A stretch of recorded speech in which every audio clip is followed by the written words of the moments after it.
இஸ்லாத்தின் ஆதாரம் இறை செய்தி மட்டுமே என்கிற தலைப்பு எனக்கு வழங்கப்பட்டிருக்கிறது. தமிழ்நாடு தௌஹீத் ஜமாத் திருக்குர்ஆனையும் ஆதாரபூர்வமான நபி மொழிகளையும் இஸ்லாத்தின் மூல ஆதாரங்களாக கொண்டு செயல்படுகிற ஒரு ஜமாத். இந்த ஜமாத் சார்பாக கடந்த 30 ஆண்டுகளுக்கும் மேலாக சத்திய இஸ்லாத்தை நோக்கி மக்களை அழைக்கின்ற பொழுது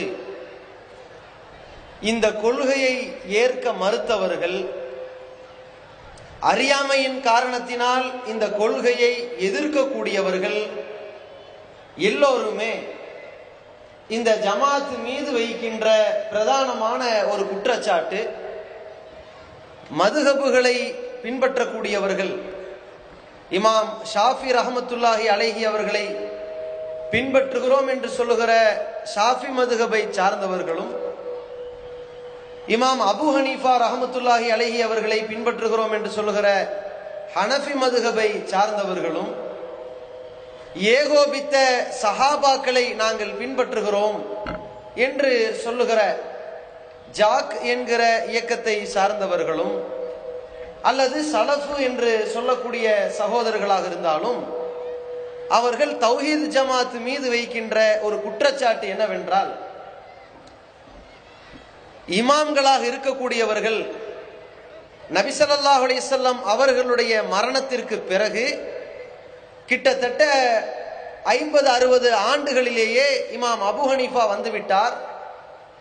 அதற்கு பிறகு இமாம் ஷாஃபி அவர்கள் வந்திருக்கிறார்கள். இவர்கள் மூத்த அறிஞர்கள், இஸ்லாத்திற்காக அரும்பாடுபட்டவர்கள். இந்த மார்க்கத்தை நம்மிடத்திலே கொண்டு வந்து சேர்ப்பதற்கு எத்தனையோ பல தியாகங்களை புரிந்தவர்கள்.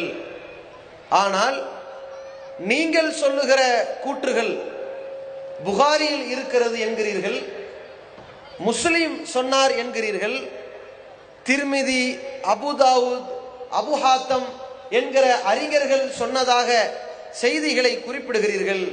இவர்கள் அத்தனை பேருமே பிந்தைய காலத்திலே வந்தவர்கள், சமீப காலத்து அறிஞர்கள். ஆனால் நாங்கள் முந்தைய காலத்து அறிஞர்களை பின்பற்றுகிறோம் என்ற ஒரு வாதத்தை வைக்கிறார்கள்.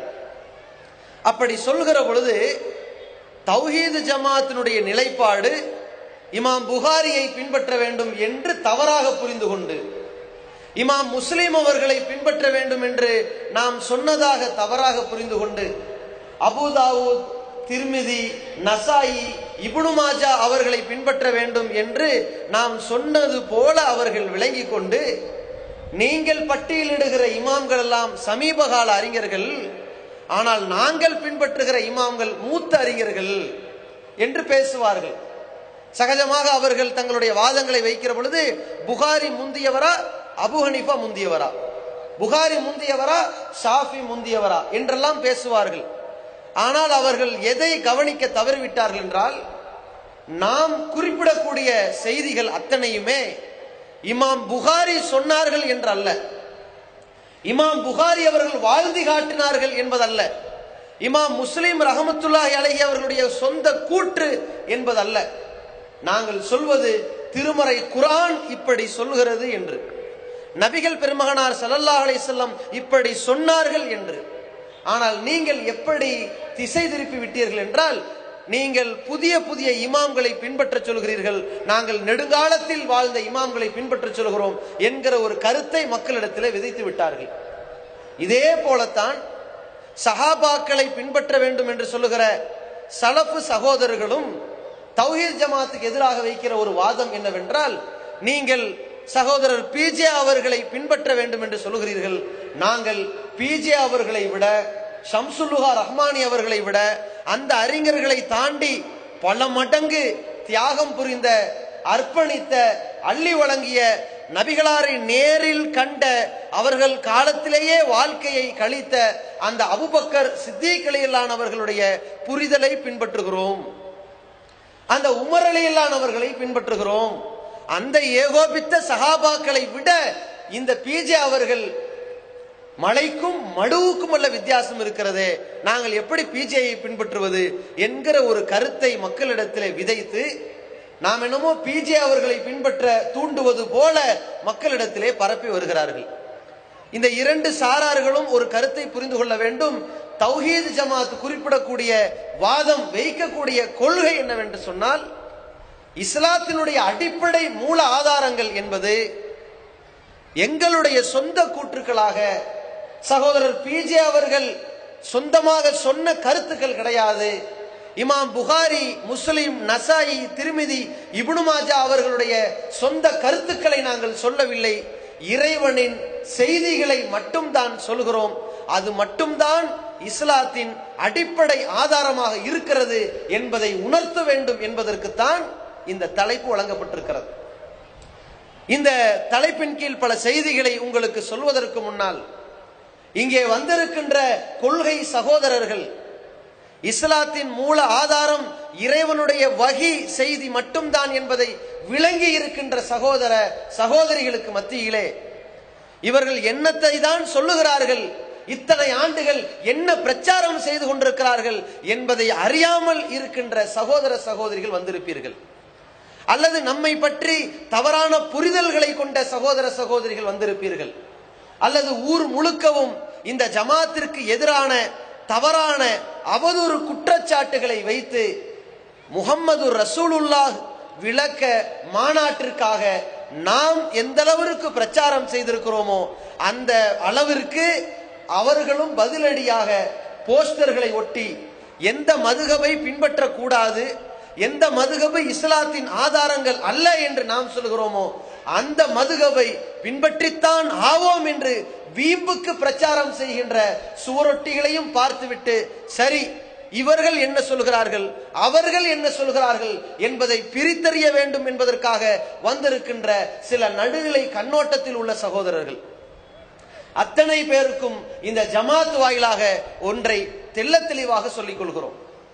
நாங்கள் சொல்லுகிற இந்த கொள்கையை, இந்த அடிப்படை பிரச்சாரத்தை கேட்டு நீங்கள் தமிழ்நாடு தௌஹீத் ஜமாத்தினுடைய அங்கத்தவராக ஆக வேண்டும் என்று உங்களிடத்தில் நாங்கள் கோரிக்கை வைக்கவில்லை. நீங்கள் இந்த ஜமாத்தில் அடிப்படை உறுப்பினர் அட்டையை பெற்றுக் கொள்ளுங்கள் என்று உங்களை ஆள் சேர்க்க கூப்பிடவில்லை. நீங்கள் எங்கள் ஜமாத்தினுடைய அந்த பள்ளிவாசலில் தான் தொழ வேண்டும் என்று உங்களை நிர்பந்திக்கவில்லை. உங்களிடத்திலே நாம் வைக்கக்கூடிய மிக அடிப்படையான ஒன்று, இஸ்லாத்தின் மூல ஆதாரங்கள் எது என்பதை நீங்கள் அல்லாஹ்வுக்கு பயந்து ஒரு முடிவுக்கு வாருங்கள். திருமறை குர்ஆனுடைய வசனங்கள் இஸ்லாத்தின் மூல ஆதாரங்களாக எதை குறிப்பிடுகிறது என்று பாருங்கள். அல்லாஹ் சொல்லுகிறான், அலா அறிந்து கொள்ளுங்கள், லில்லாஹி அத்தீனுல் ஹாலிஸ், இந்த பரிசுத்தமான இஸ்லாமிய மார்க்கம் அல்லாஹ்வுக்கு சொந்தமானது என்று சொல்லுகிறான். இஸ்லாம் இது இறைவனுக்கே சொந்தமான ஒரு மார்க்கம். இந்த மார்க்கத்தை வடிவமைத்தவன் அல்லாஹ், இந்த மார்க்கத்தை பற்றி வழிகாட்டியவன் அல்லாஹ், இந்த மார்க்க சட்டங்கள் என்ன என்பதை இறை தூதர்களுக்கு எடுத்துச் சொன்னவன் அல்லாஹ், இந்த மார்க்க சட்டங்களை உருவாக்கியவன், இந்த உலகத்திற்கு கற்பிக்க வேண்டும் என்று உத்தரவிட்டவன் அல்லாஹ் என்பதை புரிந்து கொள்ளுங்கள். அல்லாஹ் என்ன செய்கிறான்? இந்த உலகத்திற்கு ஒரு உத்தரவிடுகிறான், நீங்கள் எதை பின்பற்ற வேண்டும் என்பதை பற்றி உலகத்திற்கு தெள்ளத் தெளிவான ஒரு அறிவுரை வழங்குகிறான். 7வது அத்தியாயம் 3வது வசனத்திலே குறிப்பிடுகிறான், இத்தபிஉ மா உன்சில இலைக்கும் மிர் ரப்பிக்கும், மக்களே உங்கள் இறைவனிடமிருந்து எது இறக்கி அருளப்பட்டிருக்கிறதோ அதை மட்டும் பின்பற்றுங்கள். வலா தத்தபிஉ மின் தூனிஹி அவுலியா, அதை விடுத்து வேறு எந்த பொறுப்பாளர்களையும் பின்பற்றாதீர்கள். அப்படி ஒருவேளை நீங்கள் செய்வீர்களானால் கலீலம்மா ததக்கரூன், நீங்கள் குறைவாகத்தான் சிந்திக்கிறீர்கள். நீங்கள் நிறைவாக சிந்திக்கக்கூடியவர்களாக இருந்தால், நீங்கள் புத்தி கூர்மையோடு இருப்பவர்களாக இருந்தால், இஸ்லாமிய மார்க்கம் என்றால் எது தெரியுமா? உங்கள் இறைவன் புறத்திலிருந்து உங்களுக்கு எது இறக்கி அருளப்பட்டிருக்கிறதோ அது மட்டும்தான் இஸ்லாம். இதை மட்டுமே நீங்கள் கவனத்தில் கொண்டு எந்த சட்டங்களையும் முடிவெடுத்துக் கொள்ளலாம். நம் சமுதாயத்திலே உங்களிடத்திலே எடுத்துரைக்கப்படுகிற தொழுகை சட்டங்கள், நோன்பின் சட்டங்கள், ஜகாத்தின் சட்டங்கள், ஹஜ்ஜை பற்றிய தெளிவுகள், இதை தாண்டி உங்களுக்கு வழங்கப்படுகிற திருக்குரான் விளக்க உரைகள், ஹதீஸ் விளக்க உரைகள், கொள்கை கோட்பாடுகள், வாழ்க்கை வழிமுறைகளான இஸ்லாமிய நெறிமுறைகள் அனைத்தும் நீங்கள் செவிதாழ்த்தி கேட்கின்ற எந்த செய்திகளாக இருந்தாலும் ஒரே ஒரு இலக்கணத்தை வைத்துக் கொள்ளுங்கள். இது இறைவன் புறத்திலிருந்து வந்ததா அல்லது உங்களுடைய சொந்த கூற்றா என்பதை மட்டும் பார்த்துக் கொள்ளுங்கள். எந்த அஜரத்தாக இருந்தாலும் சரி, ஆலிம் சாவா இருந்தாலும் போய் கேளுங்கள். நீங்கள் சொல்லுகிற இந்த செய்தி அல்லாஹ்விடம் இருந்து இறங்கி வந்த செய்தியா, அல்லாஹ்விடம் இருந்து இறங்கி வந்ததாக அல்லாஹ்வின் தூதர் சொன்ன செய்தியா? இந்த ரெண்டை மட்டும் கேளுங்கள். இது மிக தெளிவான ஒரு அடிப்படை உங்களுக்கு விளக்கிவிடும். அந்த ஆலிம் சொல்கிறார் இது அல்லாஹ்விடம் இருந்து வந்ததுதான். சரி, வந்தது என்றால் திருக்குரானில் இருக்கும், எடுத்து காட்டுங்கள். அப்படி அல்லாஹ்விடம் இருந்துதான் வந்தது என்றால் ஆதாரபூர்வமான நபி மொழிகளாக இருக்கும், எடுத்து காட்டுங்கள். இருக்கிறது என்றால் ஏற்றுக்கொள்ளுங்கள். யார் சொன்னாலும் சரி. இதைத்தான் தௌஹீத் ஜமாத் சொல்கிறது.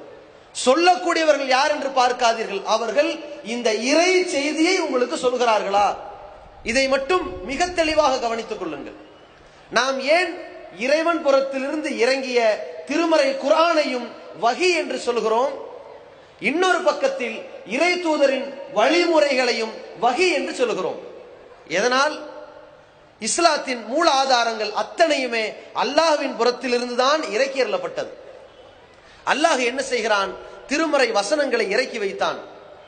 நபிகள் நாயகம் ஸல்லல்லாஹு அலைஹி வஸல்லம் அவர்களுக்கு அந்த திருக்குரான் வசனங்களை இறக்கி வைத்ததோடு அதற்கான விளக்கங்களையும் அல்லாஹ் தான் இறக்கி வைத்தான். இன்றைக்கு நாம் 5 வேளை தொழுகிறோம், ருக்கு செய்கிறோம், தக்பீர் கட்டுகிறோம், ருக்குவிலிருந்து எழுகிறோம், சஜிதா செய்கிறோம். இந்த முறைகளில் தான் தொழ வேண்டும் என்று பேசுகிறோம். அந்த முறைகளில் தொழுகை நிறைவேற்ற வேண்டும் என்பதிலே பல சர்ச்சைகள், சண்டைகள் வருகிறது. பள்ளிவாசல்களில் பிரச்சனைகள் வெடிக்கிறது. நெஞ்சில் கை கட்டுவதா, தொப்புளுக்கு கீழ் கட்டுவதா, விரலை அசைத்திருப்பதா, நீட்டிக்கொண்டே இருப்பதா, எதை பின்பற்றுவது? ரெண்டும் அப்படியே போக வேண்டியதான, இதற்கெல்லாம் ஒரு பிரச்சனையா என்று மக்கள் பேசுகிறார்களே, என்ன காரணம்? இவர்கள் நினைத்து கொண்டார்கள் திருக்குரான் மட்டும் அல்லாஹ்விடம் இருந்து இறங்கியது, தொழுகை முறைகள், அதை பற்றிய வடிவங்கள் எல்லாம் நபிகளாருடைய சொந்த கருத்தாக வந்திருப்பது. எனவே அதுல பல வகையான கருத்து வேறுபாடுகள் இருக்கிறது. நாம நம்ம விருப்பப்படி, நம்முடைய வாழ்க்கைப்படி, நம்ம இமாம்கள் சொன்னபடி அப்படியே பின்பற்றிட்டு போகலாம் என்று நினைத்து கொண்டிருக்கிறார்கள். ஆனால் இஸ்லாத்தினுடைய மூல ஆதாரங்களாக இருப்பது திருமறை குர்ஆனும் நபிகள் பெருமகனார் ஸல்லல்லாஹு அலைஹி வஸல்லம் அவர்களுடைய வாழ்க்கை வழிகாட்டுதல்களுமாக இருக்கிறது. ஏன்? அல்லாஹ் அப்படித்தான் இறக்கி வைத்தான். நபிகள் நாயகம் ஸல்லல்லாஹு அலைஹி வஸல்லம் அவர்களுக்கு ஒரு முறை திருக்குரான் வசனத்தை ஜிப்ரீல் அலைஹிஸ்ஸலாம் அவர்கள் ஓதி காண்பிக்கிறார்கள். ரசூலுல்லாஹ் என்ன செய்கிறார்கள்? அவசரப்பட்டு வேக வேகமாக எங்கே ஜிப்ரீல் வந்துவிட்டு போய்விட்டால் சொன்ன வசனங்களை மறந்து விடுவோமோ என்று பயந்து வேக வேகமாக நாவை அசைத்துக் கொண்டிருக்கிறார்கள். உடனே அல்லாஹ் சொன்னான், லா துஹர்ரிக் பிஹி லிசானக லிதாஜல பிஹி. முஹம்மதே, நபியே, அவசரப்பட்டு உங்கள் நாவை அசைக்காதீர்கள். ஏன் அசைக்கிறீங்க? இந்த ஜிப்ரீல் சொல்லிட்டு போயிட்டாருன்னா அப்புறம் மனப்பாடம் பண்றதுக்கு, வாய்ப்பாடு சொல்றதுக்கு ஆள் இல்லை என்பதாலா? அப்படி அசைக்காதீர்கள். ஏன்னா நம்ம எல்லாம் பயப்படுவோம்ல. நம்ம ஒரு சூறாவை மனப்பாடம் பண்ணோம், எப்படி பண்ணிருப்போம்? அஜரத்து மண்டையில கொட்டு வச்சு 4 மிதி மிதிச்சு படுறா மூதேவி, கழுத, எருமை, அது இதுன்னு திட்டி 1க்கு 10 வாட்டி அந்த சூறாவை சொல்லி அப்புறம் படிச்சியா, புரிஞ்சுதா, எங்க ஓது, நீ எல்லாம் உருப்படவே மாட்டேன், சனியம் போ இப்படின்னு வாங்கி இவ்வளவு சுத்துல வந்துதான் படிச்சு வந்திருப்போம். இதே மாதிரி நபிகள் நாயகம் ஸல்லல்லாஹு அலைஹி வஸல்லம் அவர்கள் நினைக்கிறாங்க, ஜிப்ரீல் அலைஹிஸ்ஸலாம் வந்து சொல்லிட்டு உடனே போயிட்டாங்கன்னா மனப்பாடம் பண்றதுக்கு என்ன பண்றது? அதற்குத்தான் அல்லாஹ் சொல்கிறான், லா துஹர்ரிக் பிஹி லிசானக லிதாஜல பிஹி. அவசரப்பட்டு உன்னுடைய நாவை இவ்வளவு வேகமாக அசைத்துக் கொண்டு இருக்காதீர்கள். இன்ன அலைனா ஜம்அஹு வ குர்ஆனா. இந்த திருக்குரானை ஒன்றிணைப்பது என்னுடைய கடமை, நான் பார்த்துக்குவேன். உள்ளத்தில் சேர்ப்பது என் வேலை, அதை நான் பார்த்துக்கிறேன். அதை ஓதி காண்பிக்க செய்வது அது என்னுடைய வேலை, நான் செய்வேன். அல்லாஹ் ரப்பல் ஆலமீன் நபிகளாருக்கு பொறுப்பெடுத்துக் கொண்டான். நாமெல்லாம் அப்படி இல்லை. நாமெல்லாம் எப்படிப்பட்டவங்க? ஒரு டேப் ரெக்கார்ட்ல அந்த காலத்துல ரெக்கார்டு பண்ணும் பொழுது மாஸ்டர் கேசட்டும் ரெக்கார்டு ஓடும், பக்கத்தில் இருக்கிற டம்மி கேசட்டும் ஓடும். இது அந்த பாட்டையோ அந்த சினிமாவையோ அந்த விஷயங்களையோ விவரங்களையோ ரெக்கார்டு பண்ணிக்கிட்டே ஓடும். அதானே? அசலும் ஓடும் நகலும் ஓடும். அப்படித்தானே? அசலை வச்சா தான் நகல் கிடைக்கும். இப்படி நம்ம எல்லாம் அப்படித்தான் மனப்பாடம் பண்றோம். ஆனா இப்ப நவீன சாதனங்களாக செல்போன்ல எப்படி வருது? ஆட்டோ ரெக்கார்டிங் ஒன்று வந்துடும். அதுல ஒரு நிமிஷம் இருங்க, இப்ப சொல்லுங்க, இந்த விளையாட்டெல்லாம் தேவையில்லை. அவங்க பேசிக்கிட்டே இருப்பாங்க, ஆட்டோமேட்டிக்கா அது ரெக்கார்ட் ஆயிரும். ஒரு அப்ளிகேஷன் போட்டா முடிஞ்சு போயிடும். இதே மாதிரி ரசூலுல்லாஹ்வுக்கு அல்லாஹ் வைத்திருப்பது ஆட்டோ ரெக்கார்டிங் சிஸ்டம். அவ்வளவுதான். இன்ன அலைனா ஜம்அஹு வ குர்ஆனா. ஏன்? இந்த முகமது அவர்கள் நம்மிடமிருந்து இறங்கி வருகிற இஸ்லாமிய மார்க்கத்தை உலகத்திற்கு சொல்வதற்காக நியமிக்கப்பட்ட தூதர். எனவே இந்த வேத வரிகளை, இந்த விளக்கங்களை அவர் மாற்றியோ மறந்தோ புரட்டியோ பேசிவிடக் கூடாது என்பதற்காக அல்லாஹ் வைத்திருக்கிற ஏற்பாடு என்ன தெரியுமா? இன்ன அலைனா ஜம்அஹு வ குர்ஆனா. அதை ஒன்று திரட்டுவது என் மீது உள்ள கடமை. அதை ஓதி காண்பிக்க செய்வது என் மீது உள்ள கடமை. நீங்க என்ன செய்ய வேண்டும் தெரியுமா? ஃபஇதா கரனாஹு, அதை நாம் ஓதினால், நம்ம ஆளு ஓதுவார், ஜிப்ரீல் ஓதி காண்பிப்பார். ஃபத்தபியு குர்ஆனா, அந்த ஓதுதலை அப்படியே கவனிச்சிட்டு வாங்க. நீங்க ஓத வேணாம், ரசூலுல்லாஹ் மட்டும். நம்மள திருப்பி ஓதணும். ரசூலுல்லாஹ் எப்படி? ஜிப்ரீல் ஓதி காண்பிக்கிறார், இக்ரா பிஸ்மி ரப்பிக்கல் லதீ ஹலக் அப்படின்னு அப்படி கேட்டுக்கிட்டு இருந்தா போதும். அவ்வளவுதான். குல் அஊது பி ரப்பில் ஃபலக் கேட்டுக்கிட்டு இருந்தா போதும். போயிட்டு வாங்க, முடிஞ்சது. இதான் ரசூலுல்லாஹ்வுக்கு. ஏன்? என்னுடைய அந்த தூதராக ஜிப்ரீல் வந்து உம்மிடத்திலே ஓதுவார், அந்த ஓதுதலை கவனித்துக் கொண்டே வாருங்கள். அல்லாஹ் என்ன பண்றான்? அடுத்து ஒரு பொறுப்பு இருக்கிறான். சும்மா இன்ன அலைனா பயானா. இந்த திருக்குரானை இறக்கி வைத்ததும் நான், அதை உன் உள்ளத்தில் சேர்த்ததும் நான், அதற்கு விளக்கத்தை சொல்ல போவதும் நான் தான். அந்த விளக்கங்களும் இறை செய்தியாக வந்து விட்டது. எனவே தான் நபிகள் நாயகம் ஸல்லல்லாஹு அலைஹி வஸல்லம் அவர்கள் தெள்ள தெளிவாக சொன்னார்கள், அலா மக்களை அறிந்து கொள்ளுங்கள், இன்னி ஊதீதுல் கிதாப் வ மிஸ்லுஹு மஅஹு. எனக்கு வேதம் வழங்கப்பட்டது, அதை போன்ற இன்னொன்றும் வழங்கப்பட்டது. ஒன்று வேதம், மற்றொன்று விளக்கம். இரண்டும் அல்லாஹ்விடமிருந்து தான் இறங்கியது. இறங்கியதைத்தான் உங்களிடத்தில் இஸ்லாமாக எடுத்து சொல்லிக் கொண்டிருக்கிறேன். எவ்வளவு தெளிவாக இஸ்லாத்தின் ஒரு இலக்கணத்தை நபிகள் நாயகம் ஸல்லல்லாஹு அலைஹி வஸல்லம் மக்களிடத்திலே புலப்படுத்தினார்கள், புரிய வைத்தார்கள் பாருங்கள். இரண்டாவதும் சொல்கிறார்கள், அலா அறிந்து கொள்ளுங்கள், ஊதீதுல் குர்ஆன் வ மிஸ்லுஹு மஅஹு. நான் திருக்குரான் வழங்கப்பட்டிருக்கிறேன், எனக்கு திருக்குரான் வழங்கப்பட்டிருக்கிறது, அதை போன்று இன்னொன்றும் வழங்கப்பட்டிருக்கிறது. அந்த விளக்கத்தையும் அல்லாஹ் கொடுத்திருக்கிறான். எனவே திருமறை குர்ஆனும் இறை செய்தி, அது இஸ்லாத்தின் மூல ஆதாரம். திருநபியினுடைய விளக்கமும் இறை செய்தி, இஸ்லாத்தின் மூல ஆதாரம். அதற்கு பிறகு பாருங்கள், அல்லாஹ் ஒரு உத்தரவாதம் தருகின்றான். இந்த தூதரை இஸ்லாத்தை பற்றி எடுத்துரைக்கின்ற ஒரு பொறுப்பாளராக அல்லாஹ் நியமித்து விட்ட பிறகு, அந்த தூதர் இஸ்லாத்தை தான் பேசுவார் என்பதை உறுதியாக பதிவு செய்து விட்ட பிறகு நம்மிடத்திலே சொல்கின்றான், வமையுத்திர் ரசூல ஃபகத் அத்தா அல்லாஹ். யார் இந்த தூதருக்கு கட்டுப்படுகிறாரோ அவர் அல்லாஹ்வுக்கு கட்டுப்பட்டவர் ஆவார். அல்லாஹ் இறக்கி வைத்தது தானே பின்பற்ற வேண்டும். இப்ப ரசூலுல்லாஹ் அல்லவா சொல்றாங்க, நீ நினைக்காத, அவர் என்னிடமிருந்து வந்ததைத்தான் உங்களுக்கு சொல்வார், சொந்த கருத்தை பேச மாட்டார். எனவே இந்த தூதருக்கு கட்டுப்பட்டவர் அல்லாஹ்வுக்கு கட்டுப்பட்டு விட்டார். நான் கேட்கிறேன், இந்த உத்தரவாதத்தை எந்த இமாம்களுக்காவது அல்லாஹ் சொன்னானா? மையுத்தி அபா ஹனீஃபா, யார் அபு ஹனீஃபாவுக்கு கட்டுப்பட்டாரோ ஃபகத் அத்தா அல்லாஹ், அவர் அல்லாஹ்வுக்கு கட்டுப்பட்டு விட்டார் சொல்லி இருக்கிறானா? மையுத்தி முஹம்மது இப்னு இத்ரீஸ், ஷாஃபிக்கு கட்டுப்பட்டவன் அல்லாஹ்வுக்கு கட்டுப்பட்டான் சொல்லி இருக்கிறானா? திருக்குரானில் ஒரு வசனத்தை காட்டிவிட முடியுமா? இமாம் அபு ஹனீஃபா, இமாம் ஷாஃபி பேரை விடுங்கள், மதுஹப் என்கிற ஒரு வார்த்தையாவது, மதுஹப் என்கிற ஒரு வார்த்தையாவது திருக்குரானில காட்ட முடியுமா? 114 அத்தியாயங்களில் பார்க்க முடிகிறதா? அல்லது நபிகள் பெருமகனார் ஸல்லல்லாஹு அலைஹி வஸல்லம் அவர்களாவது எனக்கு கட்டுப்பட்டவர் அல்லாஹ்வுக்கு கட்டுப்பட்டவர் என்று சொன்னார்கள். மன் அத்தானி தஹலல் ஜன்னா, எனக்கு கட்டுப்பட்டவர் சொர்க்கத்தில் நுழைவார் என்றார்கள். அதுபோல இந்த இமாம்களுக்கு கட்டுப்பட்டவர் அல்லாஹ்வுக்கு கட்டுப்பட்டவர் சொன்னார்களா? இல்லையே. ஏன்? இது மட்டும்தான் இஸ்லாம். அல்லாஹ் உத்தரவாதம் கொடுக்கின்றான், இந்த தூதருக்கு கீழ்ப்படிந்தவர் அல்லாஹ்வுக்கு கட்டுப்பட்டவர். ஏன்? வமா யன்திகு அனில் ஹவா, இந்த தூதர் முஹம்மது இருக்கிறாரே, அவர் தன்னுடைய மன இஷ்டப்படி பேச மாட்டார். இன் ஹுவ இல்லா வஹீயுஹா, இறைவனிடமிருந்து எது இறக்கி அருளப்பட்டிருக்கிறதோ அந்த இறை செய்தியை தான் உங்களுக்கு சொல்வார். எனவே தைரியமாக இந்த தூதரை பின்பற்றுங்கள் அல்லாஹ் சொல்லிவிட்டான். அந்த பொறுப்பை, அந்த பணியை நபிகள் நாயகம் ஸல்லல்லாஹு அலைஹி வஸல்லம் அவர்கள் எவ்வளவு கண்ணும் கருத்துமாக எடுத்துக்கொண்டார்கள் பாருங்கள்.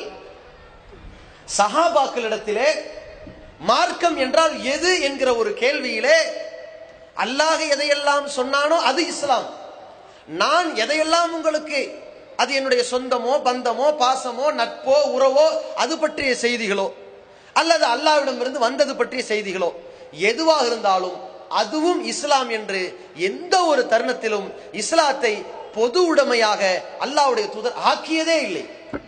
அல்லாஹ்வுடைய தூதர் ஸல்லல்லாஹு அலைஹி வஸல்லம் அவர்கள் இந்த சஹாபா பெருமக்களுக்கு தெள்ளத் தெளிவாக சொன்னார்கள். என்ன தெரியுமா? அல்லாஹ்விடமிருந்து இறங்கியதை தான் நான் பின்பற்றிக் கொண்டிருக்கிறேன். மா குன்து பிதஅ மினர் ருசுல், எல்லா இறை தூதர்களும் எதை சொன்னார்களோ அதை சொல்ல வந்திருக்கிறேன். அந்த தூதர்கள் சொன்னதிலிருந்து புதுமையாக வடிவமைத்து புத்தம்புது செய்திகளை நூதனப்படுத்தி சொல்வதற்கு நான் வரவில்லை. எனக்கு என்ன நடக்கும் என்று எனக்கு தெரியாது, எனக்கு வந்ததைத்தான் உனக்கு சொல்லிக் கொண்டிருக்கிறேன் என்று ரசூலுல்லாஹி ஸல்லல்லாஹு அலைஹி வஸல்லம் சஹாபாக்களுக்கு தெளிவுபடுத்துகிறார்கள். இருந்தாலும் சஹாபாக்களுக்கு ஒரு நம்பிக்கை இருந்தது. என்ன நம்பிக்கை?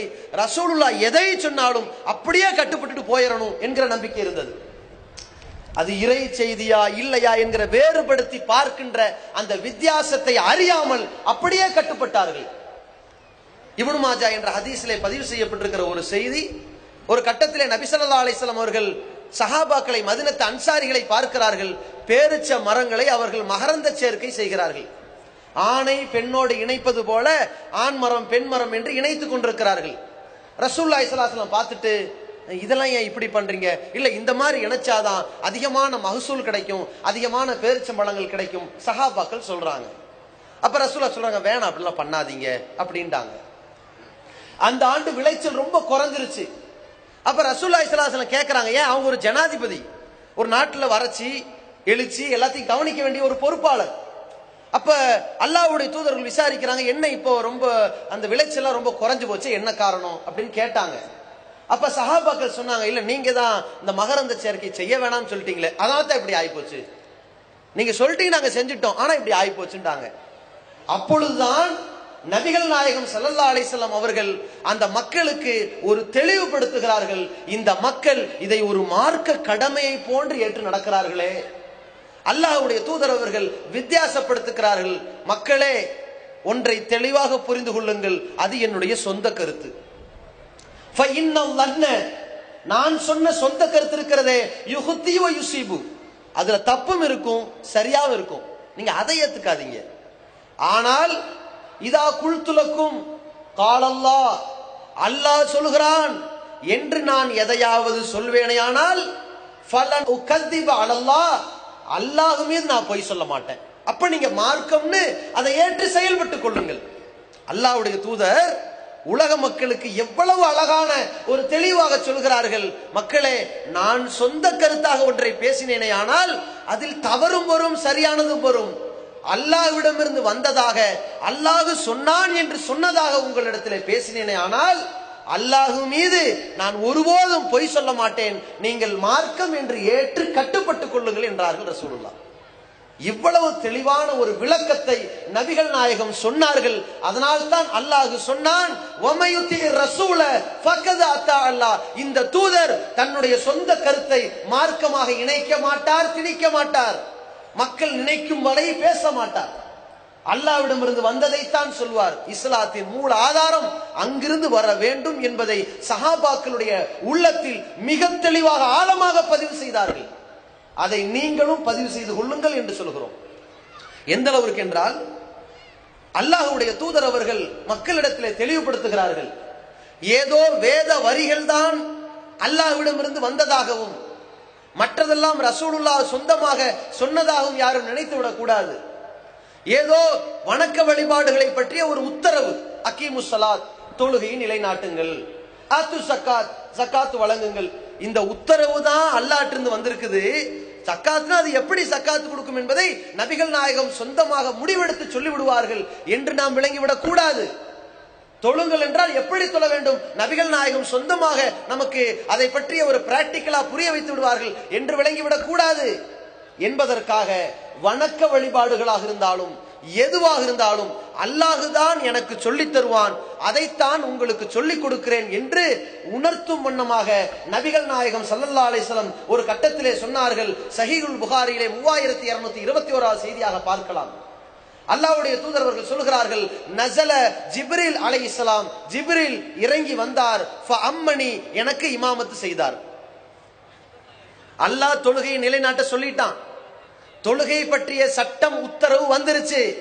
எப்படி தொழணும், எப்படி ருக்கு செய்யணும், கையை எங்க வைக்க, ருக்குல இருந்தா கையை எப்படி ஒசத்த, எப்படி விரல அசைக்க, எப்படி நெஞ்சில கட்ட, இத்தனை இருக்கிறது இல்ல. அதை ரசூலுல்லாஹி ஸல்லல்லாஹு அலைஹி வஸல்லம் சொந்தமாக உருவாக்கினார்களா?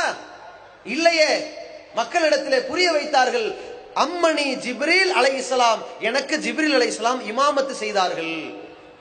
அப்புறம் ரசூலுல்லாஹி ஸல்லல்லாஹு அலைஹி வஸல்லம் சொல்றாங்க, சல்லைத்து மாஹு, நான் அவரோடு தொழுதேன். சும்ம சல்லைத்து மாஹு, பிறகு தொழுதேன். சும்ம சல்லைத்து மாஹு, பிறகு தொழுதேன். சும்ம சல்லைத்து மாஹு, பிறகு தொழுதேன். சும்ம சல்லைத்து மாஹு, பிறகும் தொழுதேன். என்ன தெரியுமா? 5 வேளை தொழுதேன். இதுதான் மகரிப். இப்படித்தான் மகரிப். யார்? ஜிப்ரீல் சொல்லித்தான் நபிகளாருக்கு தெரியும். ஜிப்ரீலுக்கு அல்லாஹை சொல்லித்தான் ஜிப்ரீலுக்கு தெரியும். ஏன்? இந்த வணக்க வழிபாடுகள் இறைவன் புறத்திலிருந்து வந்தது. பாருங்கள், எதையாவது அல்லாஹ் விட்டானா? இந்த மார்க்கத்திற்கு சொந்தக்காரன் அல்லாஹ், அதை எடுத்து சொல்ல வேண்டிய பொறுப்பாளர் ரசூலுல்லாஹ். அதற்காக ஜிப்ரீலை அனுப்பி வைத்து இத்தனையும் அல்லாஹ் சொல்லிக் கொடுத்தான், தொழுகை முறை வரைக்கும். இன்றைக்கு தௌஹீத் ஜமாத்திலே ஒரு சுன்னாவை கடைபிடிப்பதற்காக நெஞ்சில் கை கட்ட வேண்டும், விரலை அசைக்க வேண்டும். அந்த விரலை ஒடித்தாலும் அதற்காக வழக்குகள் பல நெடுங்காலங்கள் நீடித்தாலும் பரவாயில்லை என்று ஏன் இவன் குரல் கொடுத்துக் கொண்டிருக்கிறான்? இது அல்லாஹ்விடமிருந்து இறங்கி வந்திருக்கிற இறை சட்டங்கள். அதற்காக உயிரையே துச்சமாக நினைத்து களமிறங்கி கொண்டிருக்கிறானே. ரசூலுல்லாஹி ஸல்லல்லாஹு அலைஹி வஸல்லம் சொன்னார்கள், 5 வேளை தொழுகையை ஜிப்ரீல் எனக்கு இமாமத்து செய்து சொல்லிக் கொடுத்தார்கள். பிறகு ரசூலுல்லாஹி ஸல்லல்லாஹு அலைஹி வஸல்லம் மெம்பரில் நின்று மக்களுக்கு செய்முறை விளக்கத்தை நடத்தினார்கள். மெம்பரிலேயே இருந்து ருக்கு செய்கிறார்கள், சஜ்தா செய்கிறார்கள், அத்தஹியாத்தில் அமர்கிறார்கள், சலாம் கொடுக்கிறார்கள். பிறகு சொன்னார்கள், சல்லு கமா ரஅய்துமூனி உஸல்லி, என்னை எவ்வாறு தொழ கண்டீர்களோ நீங்கள் அப்படித்தான் தொழ வேண்டும். எப்படி இறை செய்தியை, இஸ்லாமிய சட்டத்தை உலகத்திற்கு புரிய வைத்திருக்கிறார் என்று பாருங்கள். ஒரு பிரார்த்தனையாக இருந்தாலும் சரி, ஆதம் நபி அவர்களுக்கு இந்த உலகத்தை பற்றிய எல்லா விஷயங்களையும் அல்லாஹ் சொல்லிக் கொடுத்தான். ஆனால் ஒரு தவறு செய்து விட்டால் எப்படி இறைவனிடமிருந்து மன்னிப்பு பெறுவது என்பதையும் அல்லாஹுதான் ஆதமுக்கு சொல்லிக் கொடுத்தான். ஃபதலக்கா ஆதமு மின் ரப்பிஹி பிகலிமாத், ஆதம் தனது இறைவனிடத்திலே சில வாசகங்களை பெற்றிருக்கிறார். பாவம் செய்தால், குற்றம் புரிந்தால் எப்படி வருந்த வேண்டும், திருந்த வேண்டும், உணர வேண்டும், உளமாற இறைவனிடத்திலே மன்றாட வேண்டும் என்பதை அல்லாஹ் சொல்லிக் கொடுத்தான். அவர் கேட்டார், ரப்பனா லலம்னா அன்ஃபுஸனா வ இல்லம் தக்ஃபிர் லனா வ தர்ஹம்னா லனகுனன்ன மினல் காசிரீன். கேட்டார்கள், எங்கள் இறைவா, நாங்கள் எங்களுக்கு நாங்களே அநியாயம் செய்து கொண்டோம், நீ எங்களை மன்னிக்காவிட்டால், இரக்கம் காட்டாவிட்டால் நஷ்டவாளிகள் ஆகிவிடுவோம் என்கிற வாசகத்தை அல்லாஹ் ஆதமுக்கு சொல்லத்தான் ஆதம் திருப்பி கேட்டார் அந்த பிரார்த்தனையை. இதே போல நபிகள் நாயகம் ஸல்லல்லாஹு அலைஹி வஸல்லம் நமக்கு சொல்லிக் கொடுத்திருக்கிற அத்தனை துஆக்களையும் நபிகளார் இறைவன் புறத்திலிருந்து பெற்றுத்தான் நமக்கு சொன்னார்கள். ஒரு கட்டத்திலே நபிகள் நாயகம் ஸல்லல்லாஹு அலைஹி வஸல்லம் அவர்கள் ஒரு நபித்தோழருக்கு சொல்லிக் கொடுக்கிறார். இரவிலே உறங்க செல்லும் முன் ஒரு பிரார்த்தனை, அல்லாஹும்ம அஸ்லம்து நஃப்ஸி இலைக், இறைவா என் உள்ளத்தை உன் பக்கம் ஒப்படைத்து விட்டேன். வ வஜ்ஜஹது வஜ்ஹி இலைக், என்னுடைய முகத்தை இதோ உன் பக்கம் திருப்பி விட்டேன். வ ஃபவ்வல்து அம்ரி இலைக், என் காரியங்களை எல்லாம் உன் பக்கம் சமர்ப்பித்து விட்டேன். வ அல்ஜஹது ظஹரி இலைக், இதோ என் முதுகு இருக்கிறேன். ரகுபத்தன் ஒரு ரகுபத்தன் இலைக், எதற்காக? உன்னிடத்திலே சொர்க்கம் வேண்டும் என்று ஆசைப்பட்டவனாக, நரகத்திற்கு போக கூடாது என்று பயந்தவனாக வந்திருக்கின்றேன். லா மல்ஜஅ வலா மன்ஜஅ மின்க இல்லா இலைக், தப்பிப்பது, நன்மையிலே ஈடுபடுவது, பாவத்திலிருந்து விடுபடுவது உன் மூலமாகத்தான் அது நடக்கும் இறைவா. ஆமன்து பி கிதாபிக்கல்லதி அன்சல்த், நீ இறக்கி வைத்த வேதத்தை நான் நம்பி இருக்கிறேன். ஓ நபிக்கல்லதி அர்சல்த், நீ அனுப்பி வைத்த தூதரை நான் நம்பி இருக்கிறேன் என்று வரக்கூடிய ஒரு பிரார்த்தனை. இதை நபி ஸல்லல்லாஹு அலைஹி வஸல்லம் ஒரு நபித்தோழருக்கு சொல்லிக் கொடுக்கிறார்கள். அந்த நபித்தோழரும் அந்த பிரார்த்தனையை ரிப்பீட் பண்ணுகிறார்கள். அப்பொழுது அவர் என்ன செய்கிறார்? ஆமன்து பி கிதாபிக்கல்லதி அன்சல், நீ இறக்கி வைத்த வேதத்தை நம்பிவிட்டேன். ரசூலிக்கல்லதி அர்சல், நீ அனுப்பி வைத்த ரசூலை நம்புகிறேன் என்று சொல்கிறார். ரசூல்லா மாற்றி கொடுக்கிறார்கள், துவா அப்படி அல்ல. நபி கல்லதி அர்சல்த, நீ அனுப்பி வைத்த நபியை நம்பினேன் என்று சொல்லு. நபிக்கும் ரசூலுக்கும் ஒருமித்த அர்த்தம் இருந்தாலும் கூட இறை செய்தியில் மாற்றம் வந்துவிடக் கூடாது என்பதில் நபி ஸல்லல்லாஹு அலைஹி வஸல்லம் காட்டிய அக்கறையும் கவனமும் இருந்ததே, அதை சஹாபாக்கள் தெள்ளத் தெளிவாக புரிந்து கொண்டார்கள். சரி, நபி ஸல்லல்லாஹு அலைஹி வஸல்லம் அவர்கள் மார்க்கம் என்று எதை சொல்வதாக இருந்தாலும் போற போக்குல விட்டடிக்கிற பழக்கம் அவருக்கு கிடையாது. அதை அவர்கள் செய்ய மாட்டார்கள். அல்லாஹ்விடமிருந்து செய்தி வருகிறதா, உத்தரவு வருகிறதா என்று காத்து கொண்டுதான் இருப்பார்கள். ஏன்? இது அல்லாஹ்வுக்கு சொந்தமான மார்க்கம் என்பதை சஹாபாக்கள் தெள்ளத் தெளிவாக புரிந்தார்கள். ஒரு கட்டத்திலே சஹாபிய பெண்கள் கேட்டார்கள், அல்லாஹ்வின் தூதரே, ஆண்கள் எல்லாம் இந்த மார்க்கத்தை அறிந்து கொண்டு போகிறார்கள், எங்களுக்கு மார்க்கத்தை சொல்வதற்காக ஒரு நாளை ஒதுக்குங்கள்.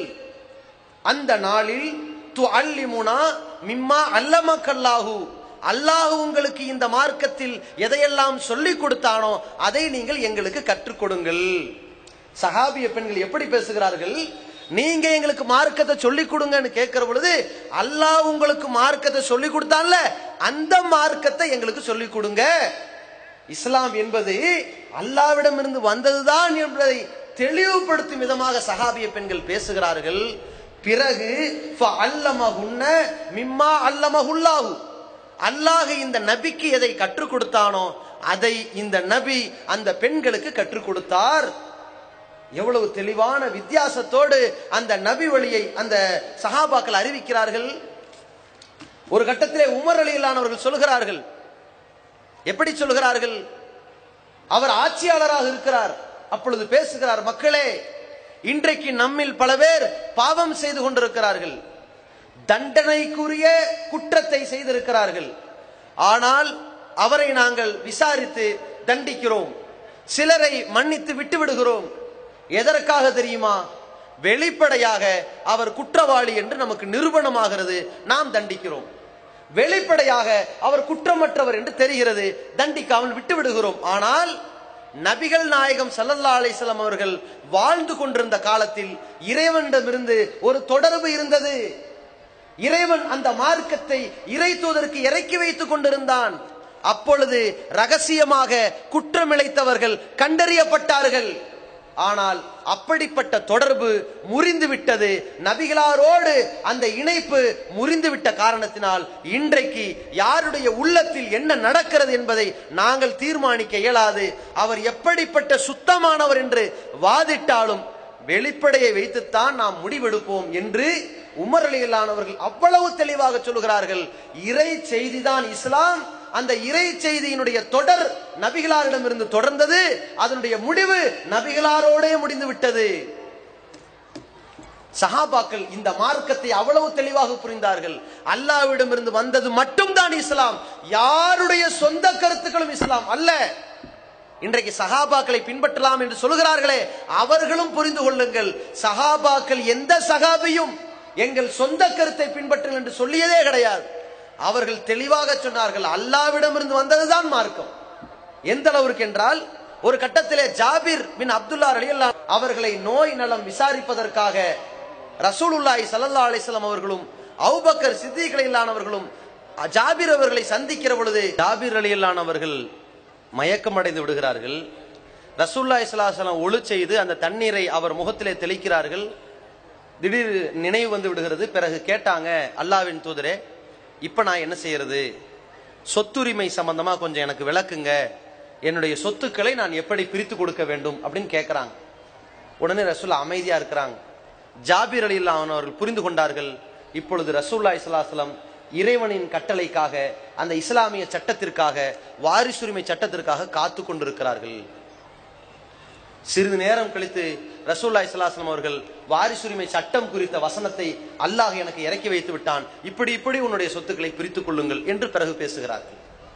சஹாபாக்கள் அவ்வளவு தெளிவாக இருந்தார்கள். அல்லாஹ்வுடைய தூதரவர்கள் மார்க்கம் என்று எதை பேசினாலும் அது அல்லாஹ்விடமிருந்து வந்தது என்பதை உறுதிப்படுத்தும் வண்ணம் இருக்கும்.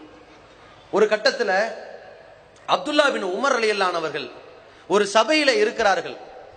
இன்றைக்கு சஹாபாக்களை பின்பற்றலாம், அவர்களுடைய புரிதல்களை பின்பற்றலாம், அவர்களுடைய ஏகோபித்த கருத்து குர்ஆன் ஹதீஸ்ல இல்லாவிட்டாலும், அதிகப்படியாக இருந்தாலும் குறைவாக இருந்தாலும் எதிராக இருந்தாலும் கூட ஏகோபித்த சகாபாக்கள் தப்பு செய்ய மாட்டார்கள். அவர்களை அப்படியே பின்பற்றினால் அதுவும் மார்க்கம் என்று போகிற கூட்டத்தவர்கள் ஒரு கணத்திலே யோசித்து பாருங்கள், நீங்கள் சகாபாக்களை அவமானப்படுத்தி கொண்டிருக்கிறீர்கள். சகாபாக்கள் இஸ்லாமிய மார்க்கத்தை எடுத்துக்கொண்டு ஏற்றுக்கொண்டு திருப்தி அடைந்தவர்கள், மார்க்கத்தை குறை கண்டவர்கள் கிடையாது, மார்க்கத்தை குத்தி காட்டுபவர்கள் கிடையாது, இந்த மார்க்கத்தில் போதுமான விளக்கங்கள் இல்லை என்று அதை பற்றி விமர்சிப்பவர்கள் கிடையாது, இந்த மார்க்கத்தை காப்பதற்காக உயிர் விட்டவர்கள். அதிலே அப்துல்லா பின் உமர் ரலியல்லாஹு அவர்கள் ஒரு கட்டத்தில் அமர்ந்து கொண்டிருக்கிறார். ஒருவர் தும்முகிறார். தும்மிய உடனேயே சொல்கிறார், அல்ஹம்துலில்லாஹ் வஸ்ஸலாமு அலா ரசூலில்லாஹ். நம்ம மக்களிடத்துல ஒரு எக்ஸ்ட்ரா ஃபிட்டிங் அப்பப்ப சேர்ந்துகிட்டே இருக்கும். பாங்குன்னு சொல்ல போறாங்களே நினைப்போம், அல்லாஹும்ம ஸல்லி அலா சய்யிதுனா முஹம்மதின் வஆலி முஹம்மதின் வபாரிக் வஸல்லிம் அலை, அல்லாஹு அக்பர் ஆரம்பிப்பாங்க. இதுனடா புது ஃபிட்டிங், இது எக்ஸ்ட்ரா ஃபிட்டிங். போற போக்குல வந்ததுக்கும் போனதுக்கும் இப்ப சேர்த்தாச்சு. அப்ப அந்த மாதிரி எங்க எடுத்தாலும் இடைச்செருகள், மார்க்கத்தின் பெயரால் அவ்வளவு புதுமைகளை உள்ளே புகுத்தி இருக்கிறார்கள். அதே போன்ற ஒருத்தர் என்ன பண்றாரு, அப்துல்லா பின் உமர் அவர்களுடைய சபையில இருந்து கொண்டு தும்முகிறார். அல்ஹம்துலில்லாஹி வஸ்ஸலாமு அலா ரசூலுல்லாஹ். இவருக்கு பயங்கரமான கோபம். என்ன பேசுறீங்க? அல்லமனா ரசூலுல்லாஹி ஸல்லல்லாஹு அலைஹி வஸல்லம் அல்ஹம்துலில்லாஹி அலா குல்லி ஹால். அல்லாஹ்வுடைய தூதர் அவர்கள் எல்லா கட்டத்திலும் தும்மல் வருகிற பொழுது அல்ஹம்துலில்லாஹ் மட்டும் தான் சொல்லி கொடுத்திருக்கிறார்கள். நீங்க என்ன புதுசா ஒண்ணு சேர்க்கறீங்க? இந்த வேலை வச்சுக்காதீங்க. இவர்கள் தான் சஹாபாக்கள், இறை செய்தியை காக்க புறப்பட்டவர்கள். அந்த பணியை இந்த தௌஹீத் ஜமாத் செய்கிறது. இறை செய்தி மட்டும் தான் மார்க்கம், அதுல எந்த களங்கத்தையும் யாரும் உண்டாக்கிவிடக் கூடாது என்பதற்காக அவ்வளவு கண்ணும் கருத்துமாக இருந்தார்கள். உமர் ரலியல்லாஹு அவர்கள் சொன்னார்கள், ஹதீஸ் என்ற பெயரால் எதையாவது எழுதி வைப்பீர்களானால் என்னிடத்தில் வந்து காட்ட வேண்டும். நீங்கள் ஏன் குர்ஆனுடைய வசனங்களை எழுதி வைத்திருக்கிறீர்கள்? அந்த குர்ஆனுடைய வசனத்தோட ஹதீஸ்களையும் குர்ஆன் ஆயத்தா நீங்க குழப்பிவிடக் கூடாது. ஹதீஸ் என்றால் சொல்லுங்கள், யார் சொன்னது, எங்கே சொன்னது, எப்படி சொன்னது என்றிடத்தில் காட்ட வேண்டும். இது அல்லாஹ்வின் தூதர் சொன்னதுதானா என்பதை நான் சாட்சிகளோடு உறுதிப்படுத்த வேண்டும். எவ்வளவு காப்பாற்றுகிறார்கள். இது இறைவனின் மார்க்கம், இறைவன் இறக்கி வைத்த மார்க்கம், அதில் களங்கம் வந்துவிடக் கூடாது என்று காப்பாற்றிய தோழர்கள். அதிலே ஒரு கட்டத்திலே அல்லாஹ்வுடைய தூதர் ஸல்லல்லாஹு அலைஹி வஸல்லம் அவர்கள் ஒரு மிகப்பெரிய எச்சரிக்கை விடுக்கிறார்கள். இந்த சஹாபாக்களிடத்திலும் கூட ஒரு கட்டத்தில் இந்த மார்க்கத்தில் அந்த இறை செய்தியில் ஏதாவது புதுமை உள்ளே புகுத்தப்பட்டு விடக் கூடாது என்பதற்காக அந்த மக்களுக்கு ஒரு எச்சரிக்கை விடுத்தார்கள். இன்ன அஸ்தகல் ஹதீஸி கிதாபுல்லாஹி, மக்களே செய்திகளில் மிக மிக உண்மையானது அல்லாஹ்வுடைய வேதம். வஹ்ஸனல் ஹதியி ஹதியி முஹம்மதின், வழிகாட்டுதலில் மிக அழகான வழிகாட்டுதல் முஹம்மதுடைய வழிகாட்டுதல். இதோடு மார்க்கத்திற்கு ஒரு கோடு போட்டு விட்டார்கள். இவ்வளவுதான் இறை செய்தி, இவ்வளவுதான் இஸ்லாம், இவ்வளவுதான் மூலாதாரம். அதற்கு பிறகு அறிவித்தார்கள், வஷர்ரல் உமூர், காரியங்களில் மகா மகா கெட்டது முஹதஸாத்துஹா, இந்த மார்க்கத்தின் பெயரால், இந்த தூதர் வழியின் பெயரால், இந்த இறை செய்தியின் பெயரால் உள்ளே புதுமையாக நுழைக்கப்படுவது. குல்லு முஹதஸத்தின் பிதா, இந்த புதுமை எல்லாம் நூதன அனாச்சாரங்கள். குல்லு பிதஅத்தின் தலாலா, இந்த அனாச்சாரங்கள் வழிகெட்ட காரியங்களாகும். குல்லு தலாலத்தின் பின்னார், இந்த வழிகேடு உங்களை நரகத்திலே கொண்டு போய் சேர்க்கும். இதை நாங்கள் சொல்கிறோம். உங்களுக்கு தௌஹீத் ஜமாத்தின் மீது காழ்ப்புணர்ச்சி இருந்தாலும் கூட வைத்துக் கொள்ளுங்கள். எங்கள் மீது எவ்வளவு கோபமோ, எவ்வளவு வாரி இறைக்க முடியுமோ இறைத்துக் கொள்ளுங்கள். நீங்கள் எங்கள் மீது உள்ள கோபத்தினால் இந்த மார்க்கத்தை தூக்கி எறிய பார்க்கிறீர்கள். ஒரு சாம்பிள் பாருங்க. சஹர்ல பாங்கு சொல்கிறோம், 5 வேளை பாங்கு இருக்கிறது. சஹருக்கென்று நபிகள் பெருமகனார் ஸல்லல்லாஹு அலைஹி வஸல்லம் பாங்கு சொல்ல உத்தரவிட்டிருக்கிறார்கள், ஒரு முஅத்தினை நியமித்திருக்கிறார்கள். இந்த ஹதீஸை நாங்கள் சொல்லியதாக நீங்கள் ஏற்றுக்கொள்ளவே வேண்டாம். மதுஹப்வாதிகளுக்கும் கேட்கிறோம், சலஃபுகளுக்கும் கேட்கிறோம், நீங்கள் என்ன பதிலை சொல்கிறீர்கள்? இந்த சஹருடைய பாங்கை தௌஹீத் ஜமாத்துக்கார செயல்படுத்துறான். நம்ம என்ன சொல்லி ஆகணும்? இப்பொழுது உங்களுடைய வியாக்கியானத்தை சொல்கிறீர்கள். அந்த காலத்துல ரசூலுல்லாஹ் காலத்துல நோன்பு வைக்கிறவங்களுக்கு எழுப்பி விடுறதுக்கு அலாரம் வாட்சி இல்ல, இன்னைக்கு வந்துருச்சு இல்ல, அப்புறம் எதுக்கு பாங்கு என்று உங்களுடைய வியாக்கியானத்தை உள்ளே புகுத்தினீர்களே. யோசித்து பாருங்கள். அல்லாஹ் சொல்கிறான், மா கான லி முஃமினின் வலா முஃமினத்தின் இதா கலல்லாஹு வ ரசூலுஹு அம்ரா. இறை நம்பிக்கை கொண்ட ஆண் பெண் யாராக இருந்தாலும் அல்லாஹுவும் அவன் தூதரும் ஒரு விஷயத்தை முடிவெடுத்து விட்டால் ஐயகூன லஹுமுல் ஹீரத்து மின் அம்ரிஹிம், அதிலே மாற்று கருத்து சொல்வதற்கு, கூட்டி குறைத்து பேசுவதற்கு, இடைச்சொற்கள் செய்வதற்கு யாருக்கும் எந்த அருகதையும் இல்லை. யார் அல்லாஹ்வுக்கும் அவன் தூதருக்கும் மாறு செய்கிறார்களோ ஃபக்கது வல்ல, அவன் திட்டவட்டமான ஒரு வழிகேட்டில் விழுந்து விடுகிறான்.